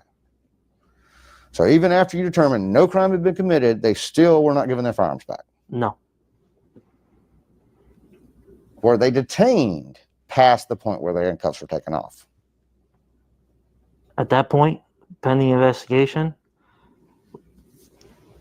they were still, I believe, once called, we walked them to their cars to give them back their firearms. Do you know if additional investigation looking for crimes was done after the handcuffs were taken off?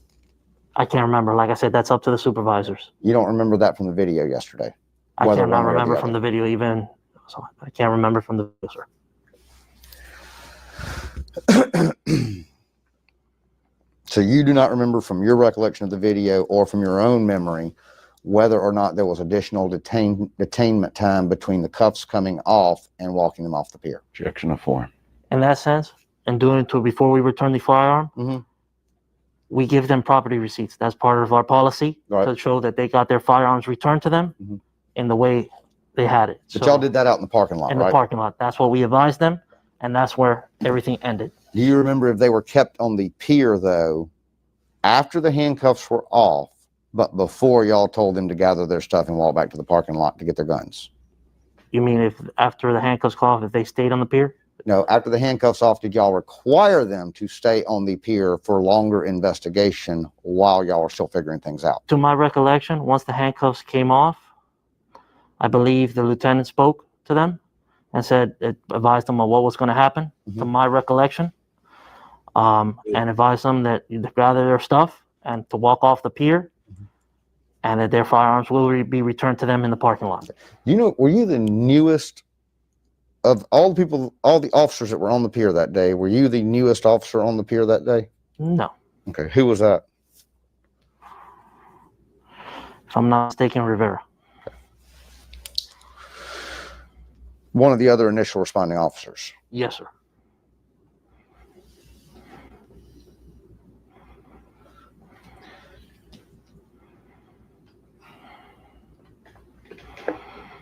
Do you know if the Miami Beach Police Department has a policy about how it returns firearms to people after it determines no crime has been committed? From what we were trained? For how you were trained, yes. Yes. We make the gun safe. We unload the bullets out of the magazine and separate. And as I stated, the gun is made safe and clear. And then the firearm was returned to them in the back of their vehicle. Okay. Do you know any reasons for that policy? I would say for the safety. Okay.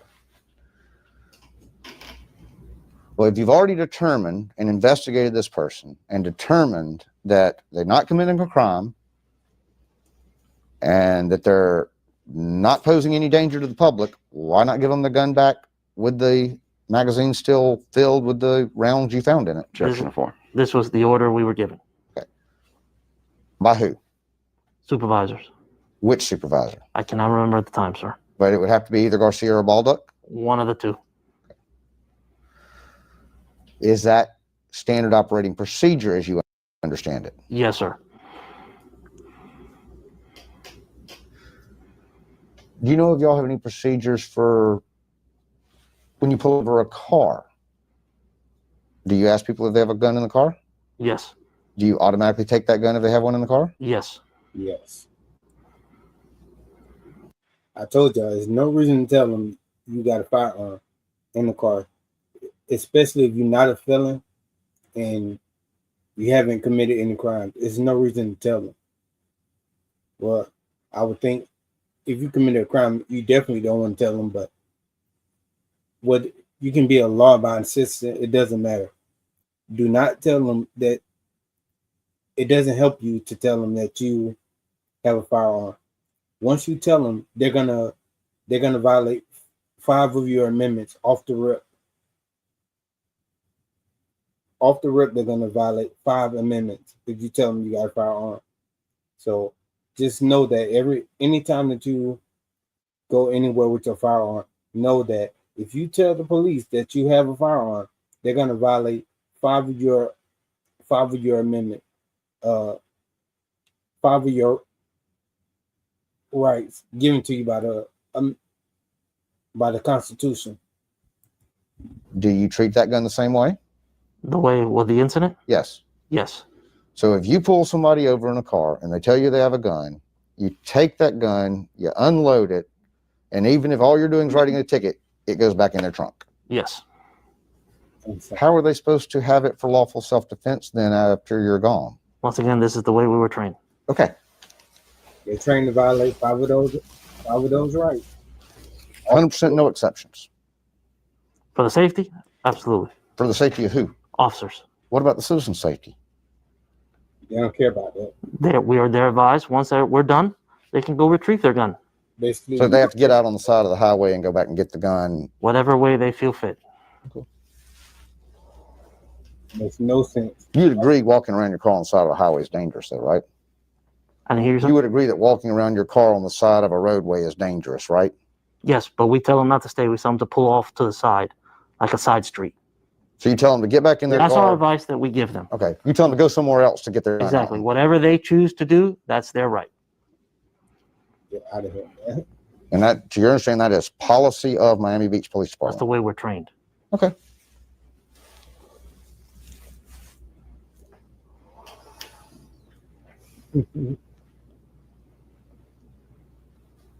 What if they say they don't want to open their trunk?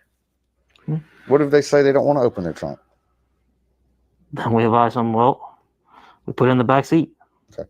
So everybody that day was required to either open their trunk or open their car for you to put their gun back in it. Yes. Or for one of the officers to put their gun Just back in to put their firearm back on.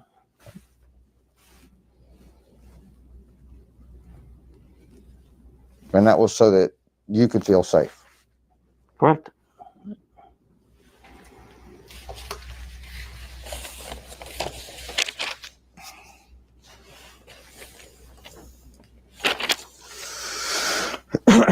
Absolutely insane. So you mentioned much earlier a very interesting term, sovereign citizens. Yes, sir. You dealt with those guys before? Yes, sir. Aren't they fun to deal with? It's an experience. All right. What have you had training from the department about sovereign citizens? If I'm not mistaken, we had one training. Oh, All right, so you had training from the Department on Sovereign Citizens. Do you remember you had any training in Police Academy regarding sovereign citizens? I believe so. Can you describe for me I got it. things that you would consider either based on your own personal interaction? Well, let's do this. Let's do it one at a time. Based on your training, whether in Police Academy or from the city, describe to me characteristics of sovereign citizens, please. They don't believe in government. And they don't believe in authority. No cops. Okay. Would you agree?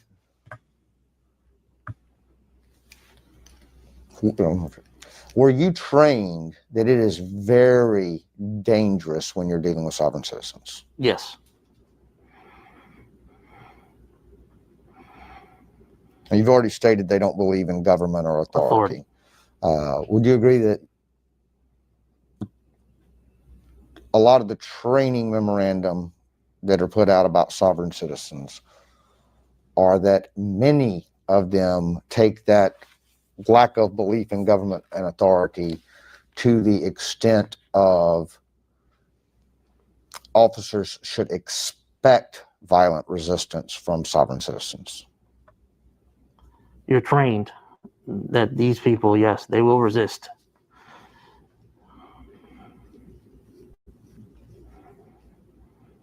You ever watched any of the YouTube videos by any of the sovereign citizen movement people? I've seen a few. Were those in training or just on your own?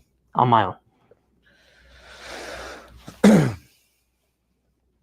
And they will resist with violence, even the sovereign citizens, right? Yes, sir.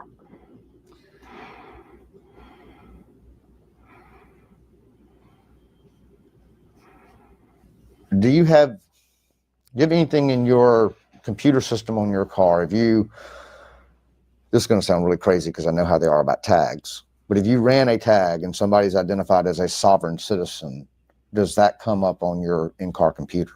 Objection to form. I can't remember if it does or doesn't.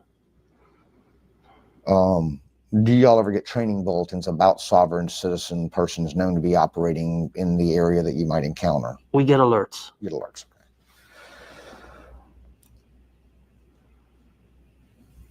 Would you agree that if you know a person is a sovereign citizen, if you have actual definitive information that a person is a sovereign citizen, you are going to be in a much even higher alert in dealing with that individual? Objection to form.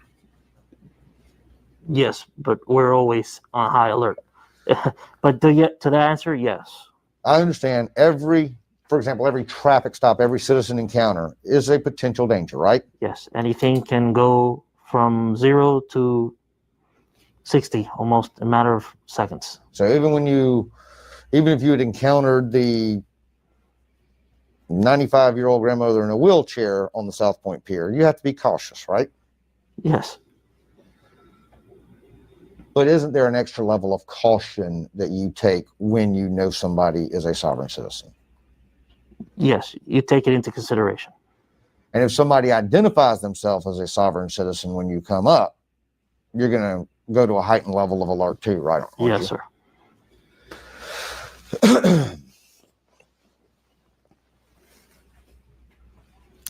Or furtive once you've identified a person as a sovereign citizen, furtive movements are going to make you a little more threatened feeling, correct? Yes. Can you think of any other, so you've already said sovereign citizens don't believe in government or authority. Can you tell me any other characteristics that help you know you're dealing with a sovereign citizen when you approach them? A lot of them don't like to comply with your orders. Okay. Anything else? They say that, like I said, they don't believe in our law. They have their own laws. Okay. Anything else? That's most that comes to my head. Okay. I'm going to throw out a few other things to see if we can help further define some of those identifying characteristics of sovereign citizens. They generally don't have driver's licenses, right? Typically, no, but I've encountered some that do. Okay. Sometimes they'll even have like a little self-printed piece of paper that indicates they are their own person or own thing, right? Yes, sir. And they'll say that's their right to travel. Yes. That's a big one with them, right to travel, right? Yes, sir. I'm not driving, I'm traveling. Yes.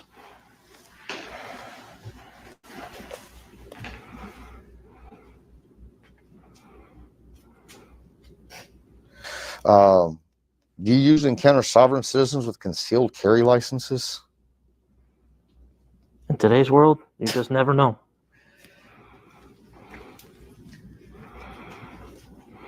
Do you usually find sovereign citizens quoting Florida statutes to you as opposed to their own idea of things? In my experience, I've encountered one that actually knew some of the statutes, but always afraid that I don't go above that law. Okay.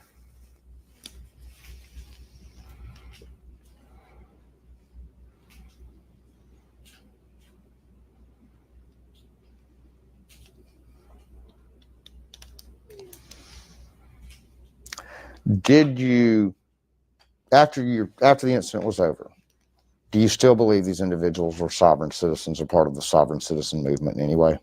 Pending after the investigation was done, to my knowledge, no. So after the investigation was over, they don't match the identifying criteria of sovereign citizens? No, sir. You didn't hear any comments about they were traveling, not fishing? Objection to form. Can't remember. Okay. You didn't hear anything about them not believing in government or authority, did you? To my recollection, no. The only thing they ever said was Florida law allows us to do this, and we're acting within the laws of the state of Florida. I believe they mentioned that. Objection to form. I believe they mentioned that. And that type of behavior and attitude would be completely inconsistent with what your training is on what a sovereign citizen would do, right? Objection to form. Yes, sir. Okay.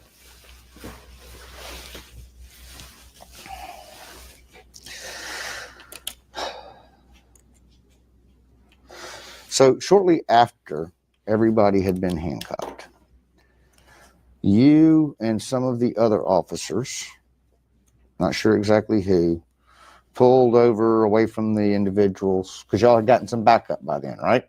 Yes, sir. All right.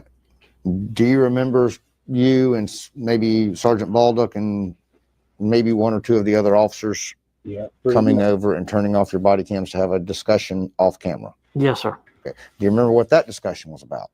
I cannot. It said, if you don't know your rights, these days you're schooled. That's very much true.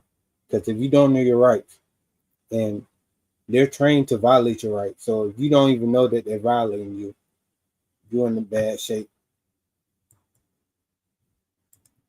I remember. I know most likely about the investigation of what we have and what's going to happen and what's going on.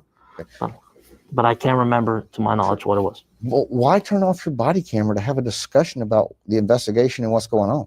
Our department allows us.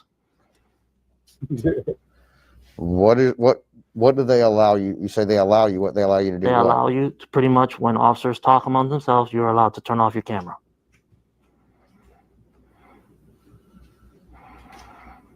But now as we sit here, you don't remember what was said during that conversation. Like I said, I know it was part of the investigation of whatever was said, but I can't remember the exact words. Okay. You didn't write it in your report what was said. No. You didn't even talk about in your report that y'all even had a discussion off camera, did you? Nope. And now you don't remember what that discussion was? No, sir. Not off the top of my head. So if any other officer comes in here and does remember, their recollection is going to be better than yours. Objection in the form of the question. When it comes to that question. Argumentative. I'm sorry, what was your answer? When it comes to that question.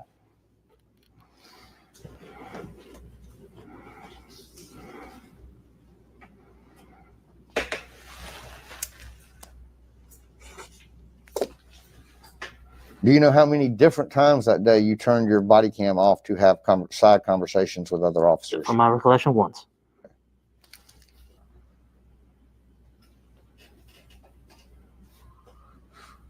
But whether it was once or more, if you turned it off, it was so that you could have these side conversations with the other officers. Correct.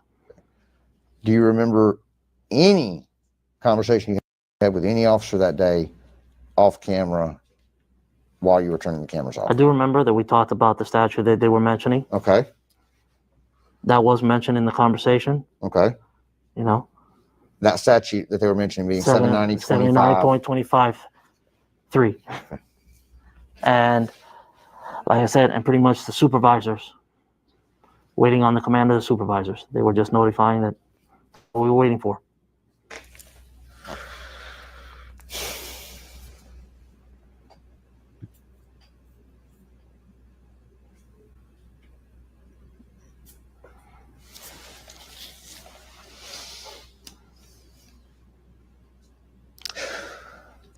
Do you recall if any of the fishermen had fishing lines in the water when you got there?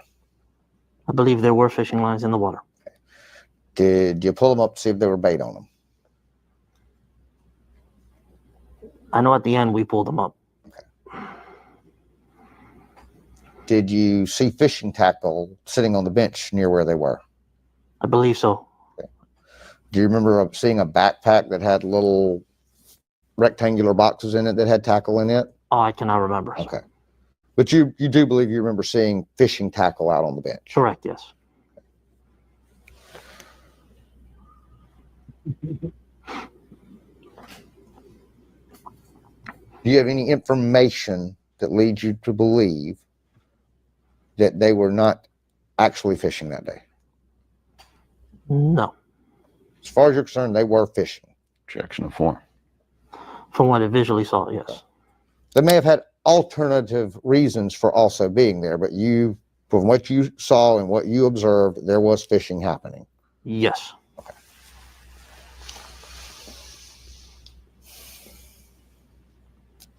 Do you remember any comments by any other officers, such as, let's see if we can find something to get these guys on? Objection to form.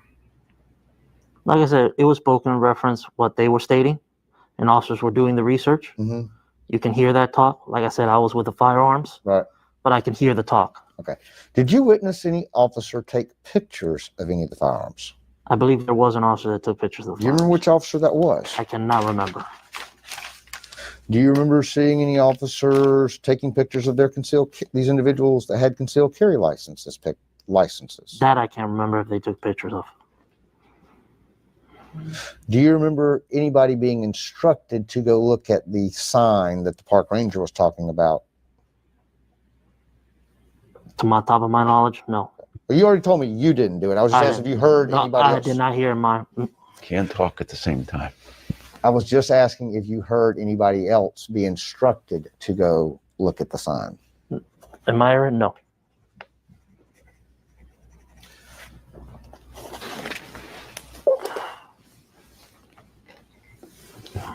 So is the pistol that's on this video that you're pointing at Mr. Taylor and Gutierrez and Philpott, is that the same pistol you're carrying today? Objection to form. Yes, sir. Okay. You told me already it was a full-size 40 cal. How many rounds does it hold?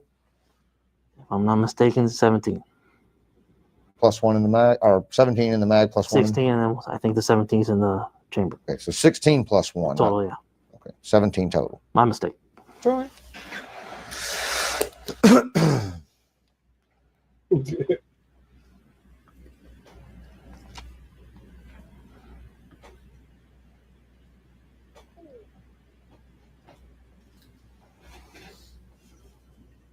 And just so we're clear, you actually pointed it at them, not just down at Low Ready, right? No. Objection to form of the question.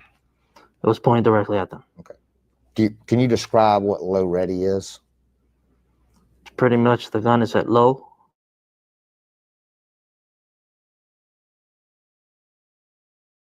Out your gun, please. Could you hold your hands in approximately what the position of Low Ready would be? Yes. Pretty much down to here. Okay, but not actually pointing at anybody. No. This is fully point. This is low ready.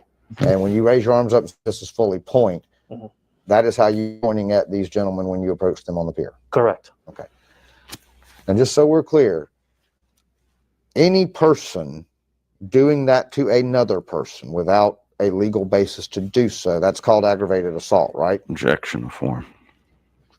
Aggravated assault? Yes. By law. By law, it's aggravated assault. Okay. And touching another person without their consent or a valid legal reason to do so is called battery, right? Objection to form. By law. Okay. And keeping somebody detained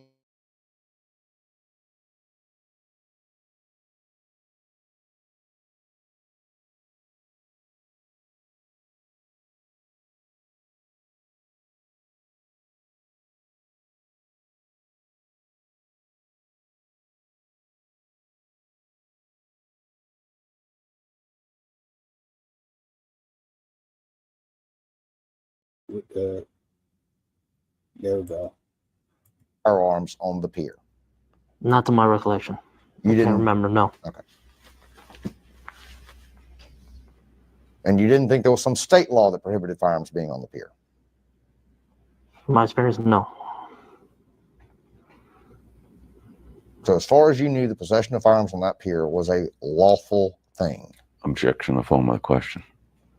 At the time, yes. From what you're stating, yes. Okay. That's all I'm asking is having the firearms out there was lawful, right? Objection to form. Yes. Form.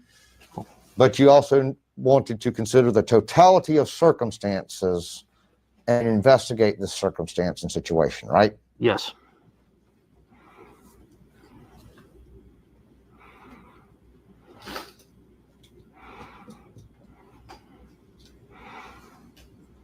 Are you aware now, as you sit here today, that there's actually a state law that prohibits the city of Miami Beach from having its own rules or ordinances about firearms?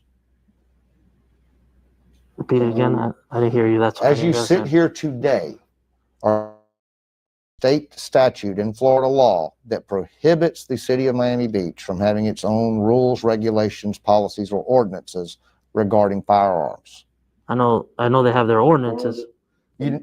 You know who has what ordinances? Miami Beach has their ordinance. To your knowledge, does Miami Beach have an ordinance about firearms? I cannot remember right now, no. Okay. Are you aware that there is a state law that prohibits the city of Miami Beach from creating or enforcing any ordinances regarding firearms? Objection to form. Don't know. The form. You're not aware of that? Not aware of that, no. Okay. Sorry, I didn't rephrase.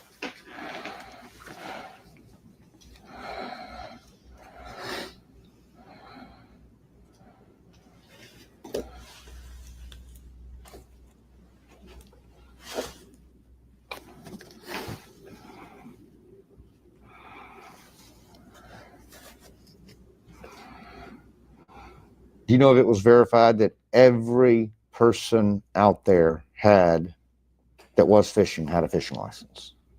Objection to You form. mean the men detained? Yes. I believe it was checked to see if they had fishing license. Mm-hmm. I don't know which individual did. I know some did have, or I believe they did have. Okay. Are you aware of anybody that was fishing without having a license of those people? I can't remember on top of my knowledge, no.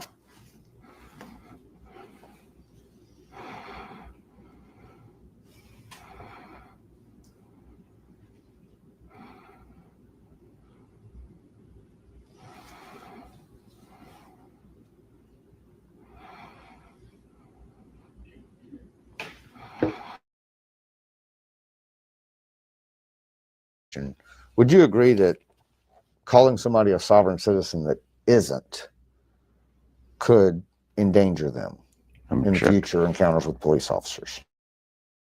Would you agree that having a police record as being a sovereign citizen might create a heightened danger for a citizen in the future with a future police officer? Objection to form.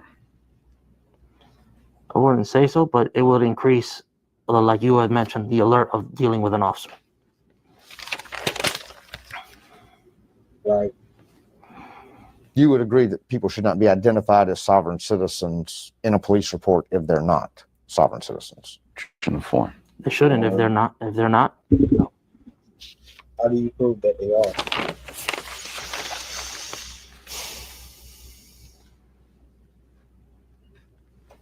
If it's gonna label you, it don't matter if you are or not. If they are, you are. If they say you are, that means you are. Whether that's what you believe or not. Now, you've mentioned several times today the world we live in today, the world as it is today.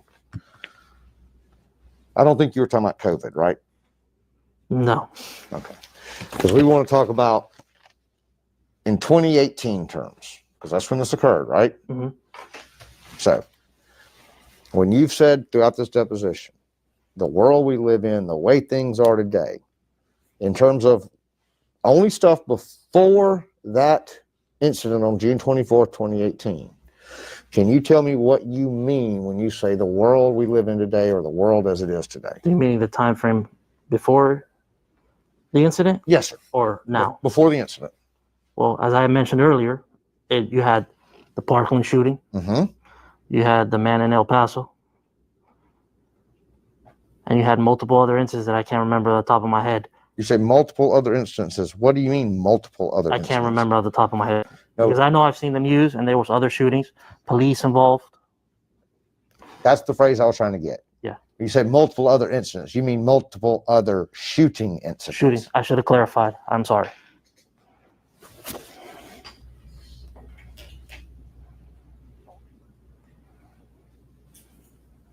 Okay. So based on the fact that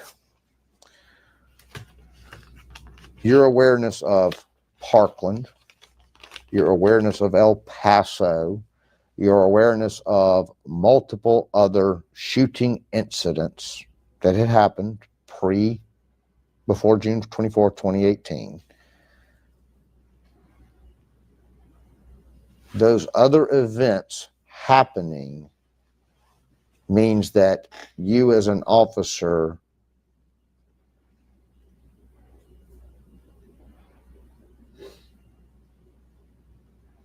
must take certain actions anytime you encounter an armed citizen. Objection to form. Yes. That's what you're saying. For our safety and the safety of the citizens. Now, when you say for your safety and the safety of the citizens, do you mean the safety of the other citizens or the safety of the citizen with the firearm, or both? Objection to form. It can be both. It can be both. Do you mean it as both? Yes. Okay. You take everybody into circumstance. So it's your position that when you encounter a citizen who is lawfully carrying a firearm, for both their safety and yours, you should take the firearm away from them. Objection to form of the question. Yes. Object to the form of the question. Well, I don't want to instruct your witness again. Would you please explain to him, if you have not already, that he can still answer whenever he hears object to form? Because I'm wondering if he's understanding that, and I'm tired of I don't want to have to instruct him because I don't want to draw another objection. He did answer your question. Okay.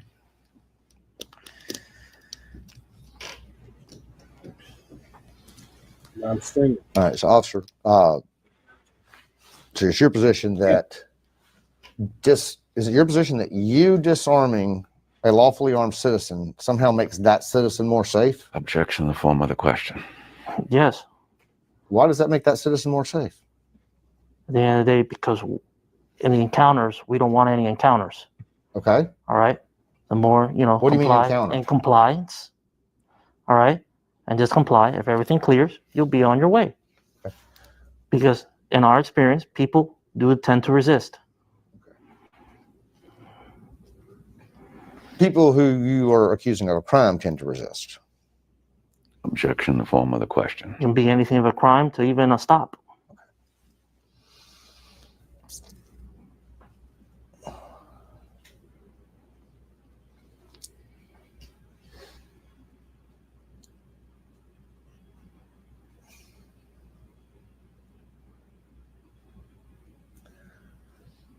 Are you aware of any law that gives you the authority to take away some person's gun merely so you can check to see if that gun is stolen?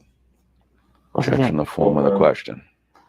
Once again, it depends on the circumstances, but like I said, we are trained for our safety and the safety of the citizens that you are disarmed, because once again, as police officers, we are lied to every day. Depending on what that investigation or why the reason we're stopping them, if they are armed, we have to take our policy and procedures of running checks and running checks on the firearm. Once again, just because the individual says, I'm a good person, people lie to us every day as police officers. So we want to verify that they have not convicted felons and the gun is not stolen or used in the committal of a crime. Why we do records check. Okay. Do police officers lie? Do police officers lie? Objection to the form of the question. Argumentative. No, he stated. Yes.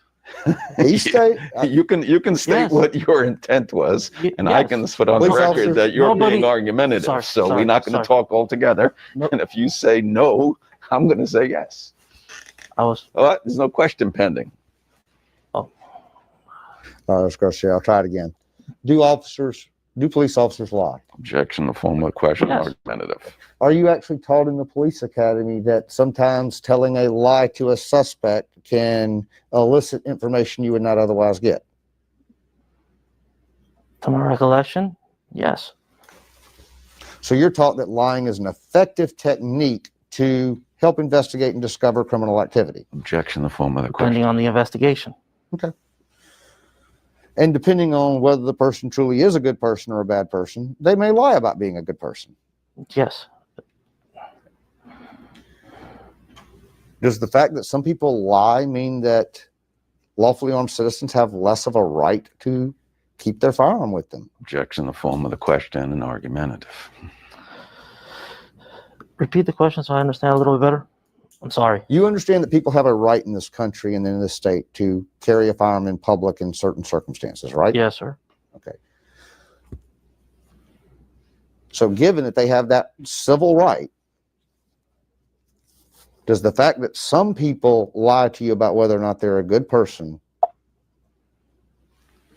justify you disarming every single person you encounter who is carrying a firearm? Yes. Objection, the form of the question. I think Rob just texted me. We lost him. Okay, well, I tell you what, I want to take a break anyway, if y'all don't mind. I mean, we've been at it for about an hour and a half, I think, and I think I'm almost done anyway. So if you'll let me take a quick break, go through my notes again, I may be able to cut you loose. Off the video record. I'm here. 46. I'm here regardless. Okay, we're back on the video record at 12:06 p.m. Right. Officer Garcia, I'm going to ask you a hypothetical here. It's going to sound a little bit crazy, but... Counsel, you got your mic on? Oh, sorry. Thank you. I'm going to ask you a hypothetical. It's going to sound a little bit crazy, but these gentlemen had been out there wearing black armbands with a swastika on them. Would you have detained and searched them? Objection, the form. If there was reason to suspicion. What kind of suspicion would you have to detain such people? Once again, it's any reason that we're called upon. Okay. So the fact that you were called, and just so we're clear, I'm not trying to yell at you. I'm just trying to make sure Mr. Rosenwalk can hear. The fact that you were called to the scene and that these men were armed, in your opinion, gave you the authority to detain them and search them? Objection, the form. Investigate. Okay. Gave you the authority to investigate. Yes, sir. Part of your investigation, though, was making the scene safe. Yes. And making the scene safe, according to your training, is disarm any person there with a firearm who is not a police officer. Objection, the form. Yes. That's your training. Training, yes, because once again, I'm repeating, safety comes into play. The total circumstance comes into play. Once again, we have to investigate who these individuals and identify them. Just because they tell us one thing doesn't mean that's why we do our records check. So I understand the totality of circumstances. Do you need anything other than the fact that they are armed and you were called to be able to disarm them? Objection to the form. Once again, it's part of pending the investigation, the reason we were called. By the details we were given from the call. So the fact that they were armed and you were called is not enough to disarm them. It's only the additional details you were given that made it okay to disarm them. Once again, it's part of our training and due to pending our investigation. Okay. So your training is the fact that somebody is armed and you are called justifies disarming the individuals while you investigate. Objection to the form. That's at least the sixth time you've asked the same question, counsel. I'm going to keep asking until I get an answer. You got an answer every single time. It's our training and pending the outcome of the investigation. Mind you, we're there due to the reason we were called for. Okay. And the reason you were called for was? Armed men casing an area. Okay. That's what we got from the dispatch. How long did it take you to figure out these individuals were not casing the area? Objection to form. Once again, we're taking everything into part of the investigation. Once we identified who they were, we ran their records check, we ran the weapons, and everything came back okay. The question is, how long did it take you to determine that they're not casing the place? How long did it take you? 5 minutes? 30 minutes, an hour. How long did it take you? And you gotta listen. In his answer, he don't say nothing about that. Like, bro, all you need to do is give a time. And that's why these depositions are always crazy. They never answer, especially when they know that they're being deposed for violation of our rights. They never answer the question because they know that they shouldn't have did it. And it's like they don't even hear the question anymore for some reason. How long did it take you? That's all you need to say is how long it took you. 5 minutes, 30 minutes, an hour, 2 hours. And, everybody, like we said, some officers did their research, and we were waiting for a super. And then his lawyer said he gave an answer to every question that you asked. No, he didn't. This is not an answer. This is I guess you can say it's a response to the question, but it's not an answer. It's not an answer to the question he just asked you. Supervisor's orders. But in that time frame, pending the outcome of all that. You were trained both by the police academy and by the Miami Beach Police Department to disarm all people that you encounter who are carrying a firearm. Objection on the form of the question. Once again, for our safety. We don't know who we're interacting with. It's a yes or no, Officer Garcia. You either are or you are not trained to disarm every individual you encounter with a firearm. Excuse me. I object to the form. That's the 8th time. You can answer the question. Yes or no, officer, is it your training to disarm every person you encounter with a firearm? Objection to the form. Asked and answered, and you've qualified it every time you've answered it. This is the last time you're going to answer it.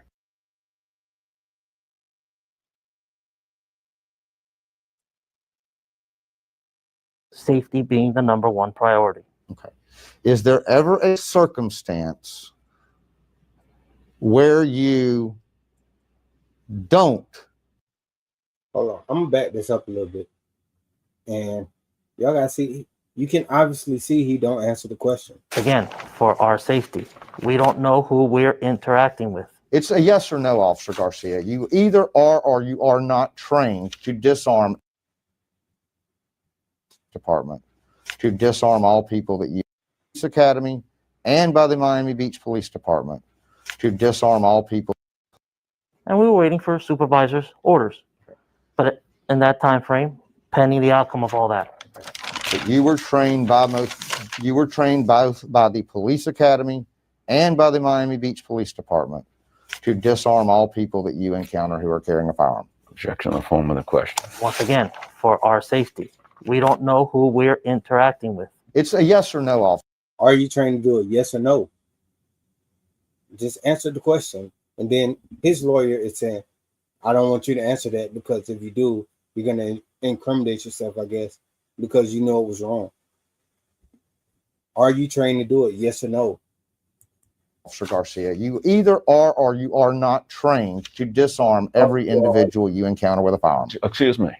I object to the form. That's the 8th time. You can answer the question. Yes or no, officer, is it your training to disarm every person you encounter with a firearm?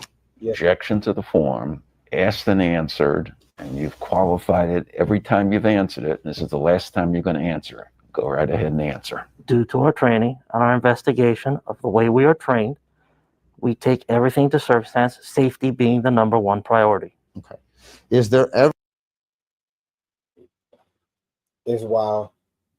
He just said yes or no to answer the question.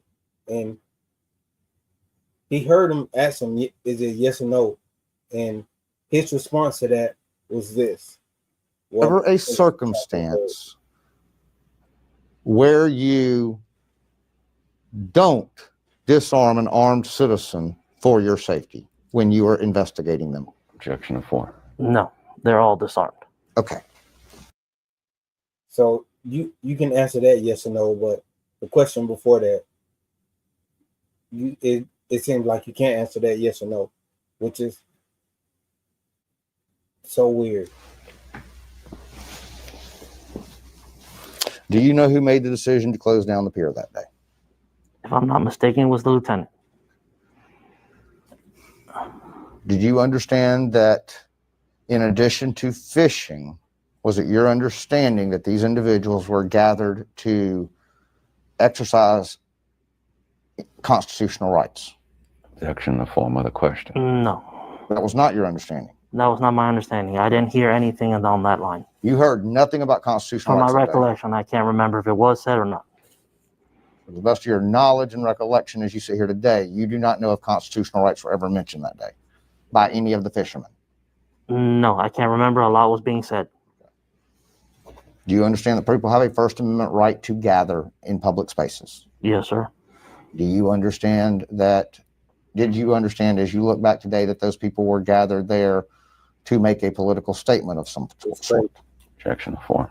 Now back to my recollection. I do remember they mentioning something of sending a letter to command staff. All right. But that's all I heard. I can't remember anything else. You don't remember anything about that they had a constitutional right to carry their guns?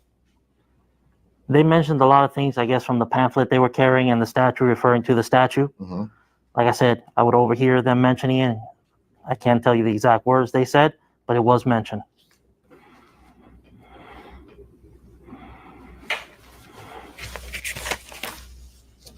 Has the department, Miami Beach Police Department, ever told you that something you were trained on by the police academy was wrong and you should no longer do it that way? Objection in the form.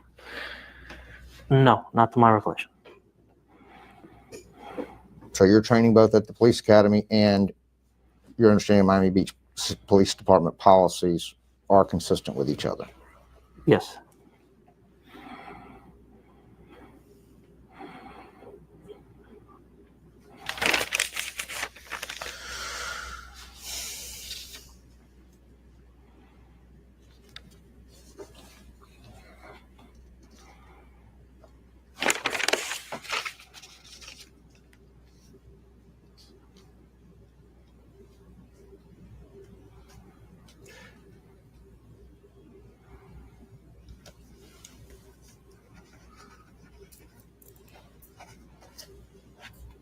If you wanted to go double check what the written policy of the Miami Beach Police Department is in regards to dealing with a law-abiding citizen carrying a firearm, where would you look that up? Objection in the form of the question. Well, one would be Florida statute for if you're talking about the Florida law. Okay. And then if you're talking about Miami, City of Miami Police, we have what we call SOPs. Okay. Which are standard operations. Okay. And policies. Is that kept in like a notebook or something? Everything is kept on computer. Okay. And you can look up those SOPs from... Just so y'all know, remember, he said he trained to violate us. As soon as he finds out that we have a firearm, he's trained to violate 5 of our amendments off rip. They train them to violate our rights off rip once they know that we have firearms. So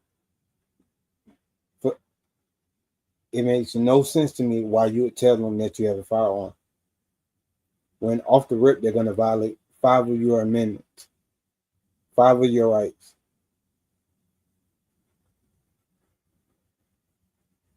They have no training on the Constitution, even though they swear an oath to it. Before they even get their badge, they swear to uphold the Constitution. They literally swear to uphold it, and they don't have no idea about it. And they don't have no training on it. Which it seems like that should be a constant training. Like they should be refreshed on the Constitution at least once or twice a month.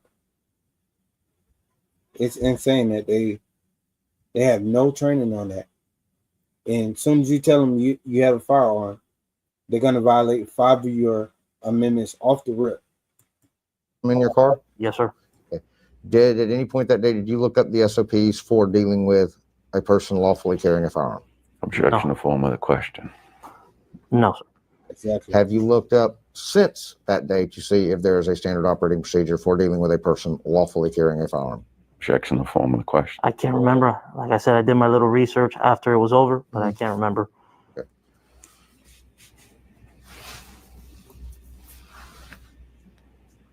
Are there things that you know from your work experience with Miami Beach Police Department? Are there things that you know are the standard operating procedure but are not written down in that standard operating procedure? Objection to form. Repeat the question. Are there things that you have been trained or standard operating procedure that are not actually written down in that book as standard operating? Everything's trained to us. That's Objection written to down. form. Everything's trained is taught to us what's trained on that procedure.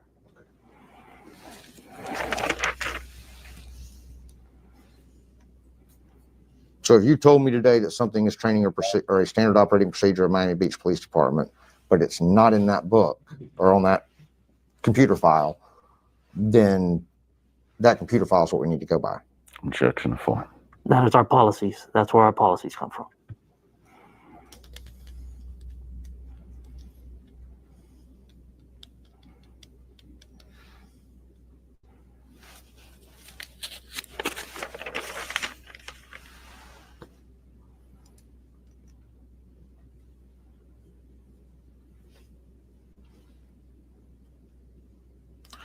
Officer, what would be your normal response if a citizen pointed a firearm at you? Objection to form. What would be your normal response if a citizen pointed a firearm at you? Objection to form. Draw my firearm. Shoot. And you would order them to either drop theirs or you would use defensive force, right? Objection. No, if you aim your gun at them, they're shooting. They're not gonna wait to say, drop your firearm or whatever. They're gonna shoot you. To form. You do both. You give a verbal command, depending on the circumstance.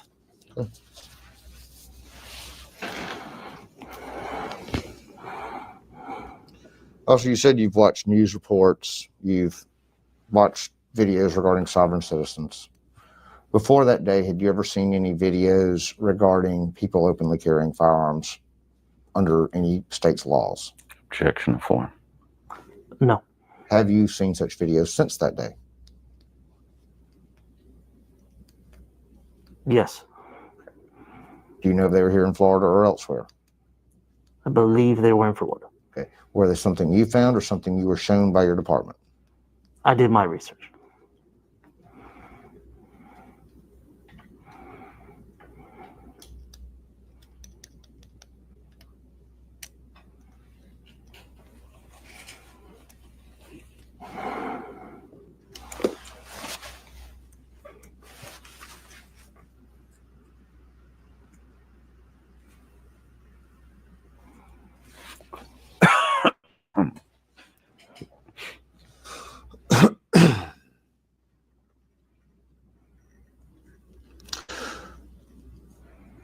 Were you trained, when you were trained on the use of a firearm or on making somebody else's firearm safe, were you taught that no gun should, except when you needed to do so in performance of your duties, that no muzzle of a gun should ever be pointed at a person, whether you think the gun is loaded or unloaded? Objection to form of the question.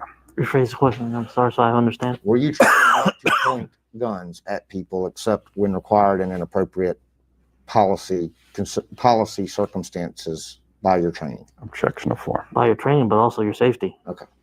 You were taught you don't point guns. Objection to form. Depending on the situation. I am not talking about a situation where you are legally allowed to draw your gun and point it at somebody. I am talking about just the safe handling of firearms in general. Okay? Okay. In that circumstance, isn't one of the basic rules of firearm safety, you do not point the muzzle of a firearm at another person? No. That's not a basic firearm safety rule? Well, it's a safety rule. You don't point it at anybody. Okay. But once in our job profession, it depends on the circumstance and the investigation of what you're dealing with. Awesome. I'm not asking you about you're pointing the gun at these people in the performance of a detention of individuals. I am talking about in a more general sense. Or are you trained that a basic rule of gun safety is not to point the muzzle of a firearm at a person? As a Objection. general safety rule. Objection in the form of the question. Correct. Okay. If you're talking about casual, like you and me talking, Are you trained to point your gun at somebody? Yes or no? He didn't ask you if he didn't ask you what the situation was that you were in. He said, in general, are you trained to point a gun at people? Like if you're just walking down the street, you just point your gun at random people for no reason. Well, I'm not gonna say for no reason, but basically, are you trained to just point your gun at anybody because you feel like it? now. Yes. Yes, you don't point your firearm. Okay. If you take a firearm off somebody and you need to render it safe, you need to drop the magazine, right? If we're talking about a semi-automatic firearm, you have to drop the magazine, right? Yes? Drop the magazine? Yes. Yes, you take the magazine out of the firearm. Okay. Then you have to work the slide to get the other round out of the chamber if there's one there, right? Yes. And when doing this, that muzzle should not be pointed at a person when performing this job, right? Correct. Okay. Muzzle should be pointed in a safe direction, right? Correct. Generally, that is towards the ground, correct? Correct. Okay.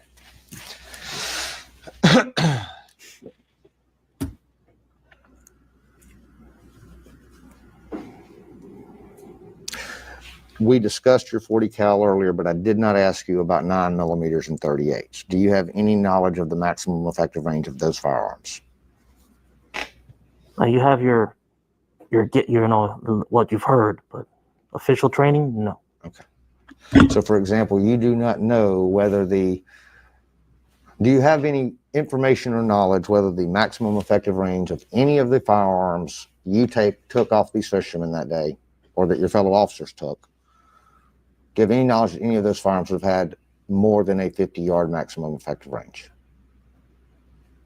You're asking if they have effectiveness at 50 yards. Yes. Depends on the shooter. Do they have effective, or is 100 yards within the maximum effective range of any of those firearms that y'all seized that day? I don't believe so, no. And possibly not even 50 yards, right? There could be a possibility.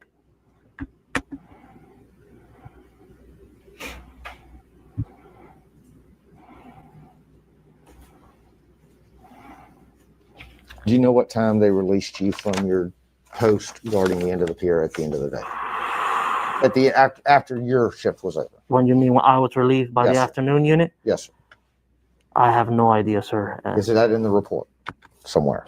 I believe all I wrote was that I was relieved by an afternoon unit. If I show you, And I believe an afternoon unit, like I said, I didn't write it. I just wrote that I was relieved by an afternoon unit. if I show you the call for service detail report, will that help you figure out what time you were relieved?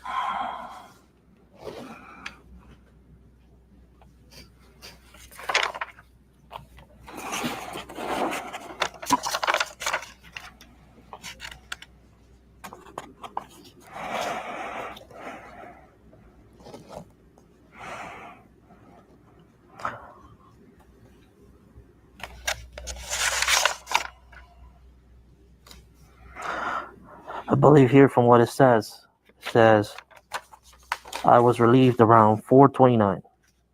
That'd be 4:29 p.m., right? Correct, sir. Okay. If I'm correct from what I'm seeing here. All right. And if you were relieved at 4:29, to your knowledge, was the pier still closed when you were relieved? The pier was still closed. Okay.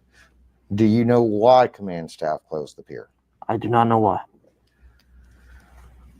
To your understanding, if they had not closed the pier, would they have had to allow these fishermen to remain on the pier? Objection of form. I believe so. To your knowledge, is it a crime in the state of Florida to interfere with the lawful taking of game and fish? Objection of form. I'm not 100% sure on that law area. Okay. When it comes to fishing and gaming, because we know FWC handles a lot of that. Mm-hmm. I'm not going to answer something that I'm not 100% sure. That's fine. Have you ever been asked to go out on the pier and check fishing licenses for anybody other than these armed citizens that day? No, sir. Not before or since, have you? No, sir. Were you present at the park or on duty on October 20, I believe it's October 26, 2018, when some people from Florida Carry came back to the pier on that date? I can't remember. I know I was for one event that they told me to stay in the parking lot area. Mm-hmm. If I'm not 100% sure for one of those events, yeah. So, but I can't remember if it was that day. Okay. You know if you checked anybody's fishing license the second time you were there? No, sir. But I only went to one. Other than the one we're here about today?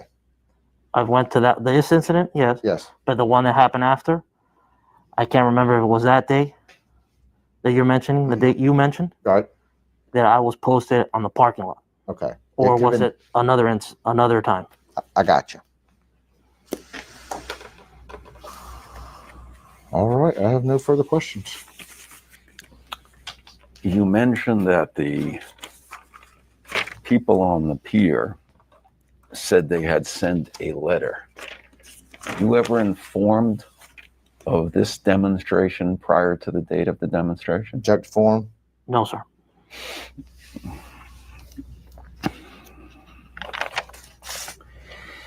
You're aware of the fact that Florida is not an open carry state, correct? Object form? Yes. And that in Florida, in order to open carry, you have to be able to have one of those exceptions, correct? Yes. And when someone is open carrying, can you tell if someone is a convicted felon because they got a fishing rod and a line in the water? Object form? No. Can you tell if they have a domestic violence injunction against them under those same circumstances?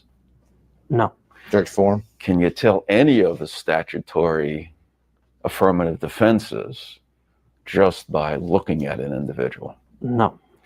In the context of these individuals that were there that day,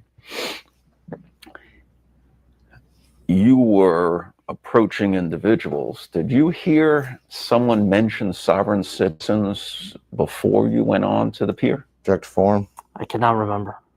Okay. When you're approaching individuals that might be part of sovereign citizens that you're told might be casing the pier, under those circumstances, are you allowed to draw your weapon? Object form? Yes, for our safety. Well, you're approaching individuals. If someone has their hand in the air with a object that you don't know what it is, would you instruct them to put the object down? Yes. Form? I have no further questions. Sir, you were just Wait. I'm sorry, go ahead. Oh, sorry, Rob, my apologies. Rosenwald, do you have any questions? I don't have anything. Thank you. Okay. So, Officer Garcia, you were asked if you could tell just by looking at somebody that they were a felon or had a domestic violence conviction or things like that. So I'm going to ask the question a little bit different way. When you approached those individuals on the pier that day, did you have any knowledge or reason to suspect that any of the individuals there were convicted felons? Once again, we were only given the information. Formative question. We were only given from what the information we gathered from dispatch and the park ranger. We took into our safety. Okay. But by looking at them, we don't read minds. We can't determine. I'm going to ask the question again. Based on the information you were given, were you given any information that you can recollect here today that led you to believe any of those individuals were convicted felons? No. Object to the form of the question. Did you get any information from any third party that would have given you a reasonable suspicion that any of those people had been convicted of a crime of domestic violence? Once again, Object to the form of only by the information we gathered. Sorry. Only by the information we gathered. But at the time, no. Okay. Is it your understanding that you are allowed to investigate any person carrying a firearm to determine if they are a convicted felon or a person been convicted of domestic violence? Objection to the form. Once again, it's pending the investigation. We do records check to determine who this person is, to identify and make sure they're not convicted felons or the firearm isn't stolen or used in a crime. Okay. You understand people have a Fourth Amendment right to be free from unreasonable search and seizures. Yes. Are you telling me that the mere carrying of a firearm allows you to search them because they have a gun? Objection Once to the again. form. That's not. That's exactly what he's saying. I'm telling you, it's they're trained to violate 5 of your rights off the rip if they find out that you have a firearm. So he just asked them, you know, we have the Fourth Amendment, so you're gonna violate that Fourth Amendment just because you know that they have a firearm? And his answer to that is basically yes, we're trained to, which is insane. 9 This is the last time, and Once that's again. not proper Once again. redirect. Go ahead, answer the question for the 9th time. It's our investigation. It's what we're called for. Okay.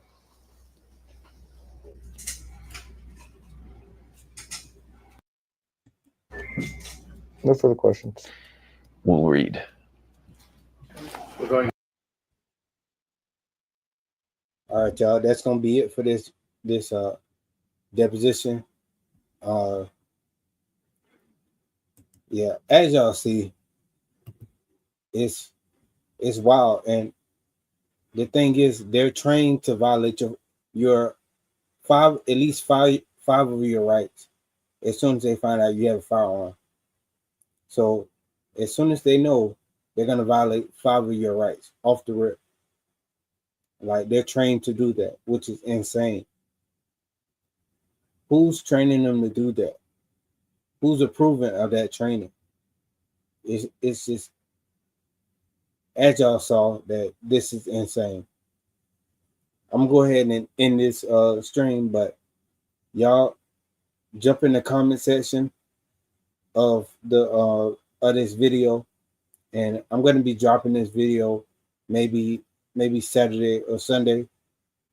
But until then, at Sick of It, I'm gonna check out that video that you sent me, and I might stream that tomorrow.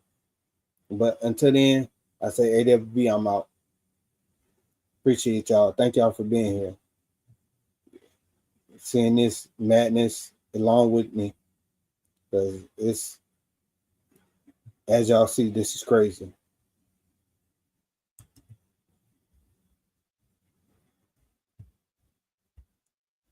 Yeah. So anybody got any final thoughts they want to share before I end the stream? But I appreciate y'all. If not, I'm just gonna go ahead and end the stream. I'll catch y'all in the comment section.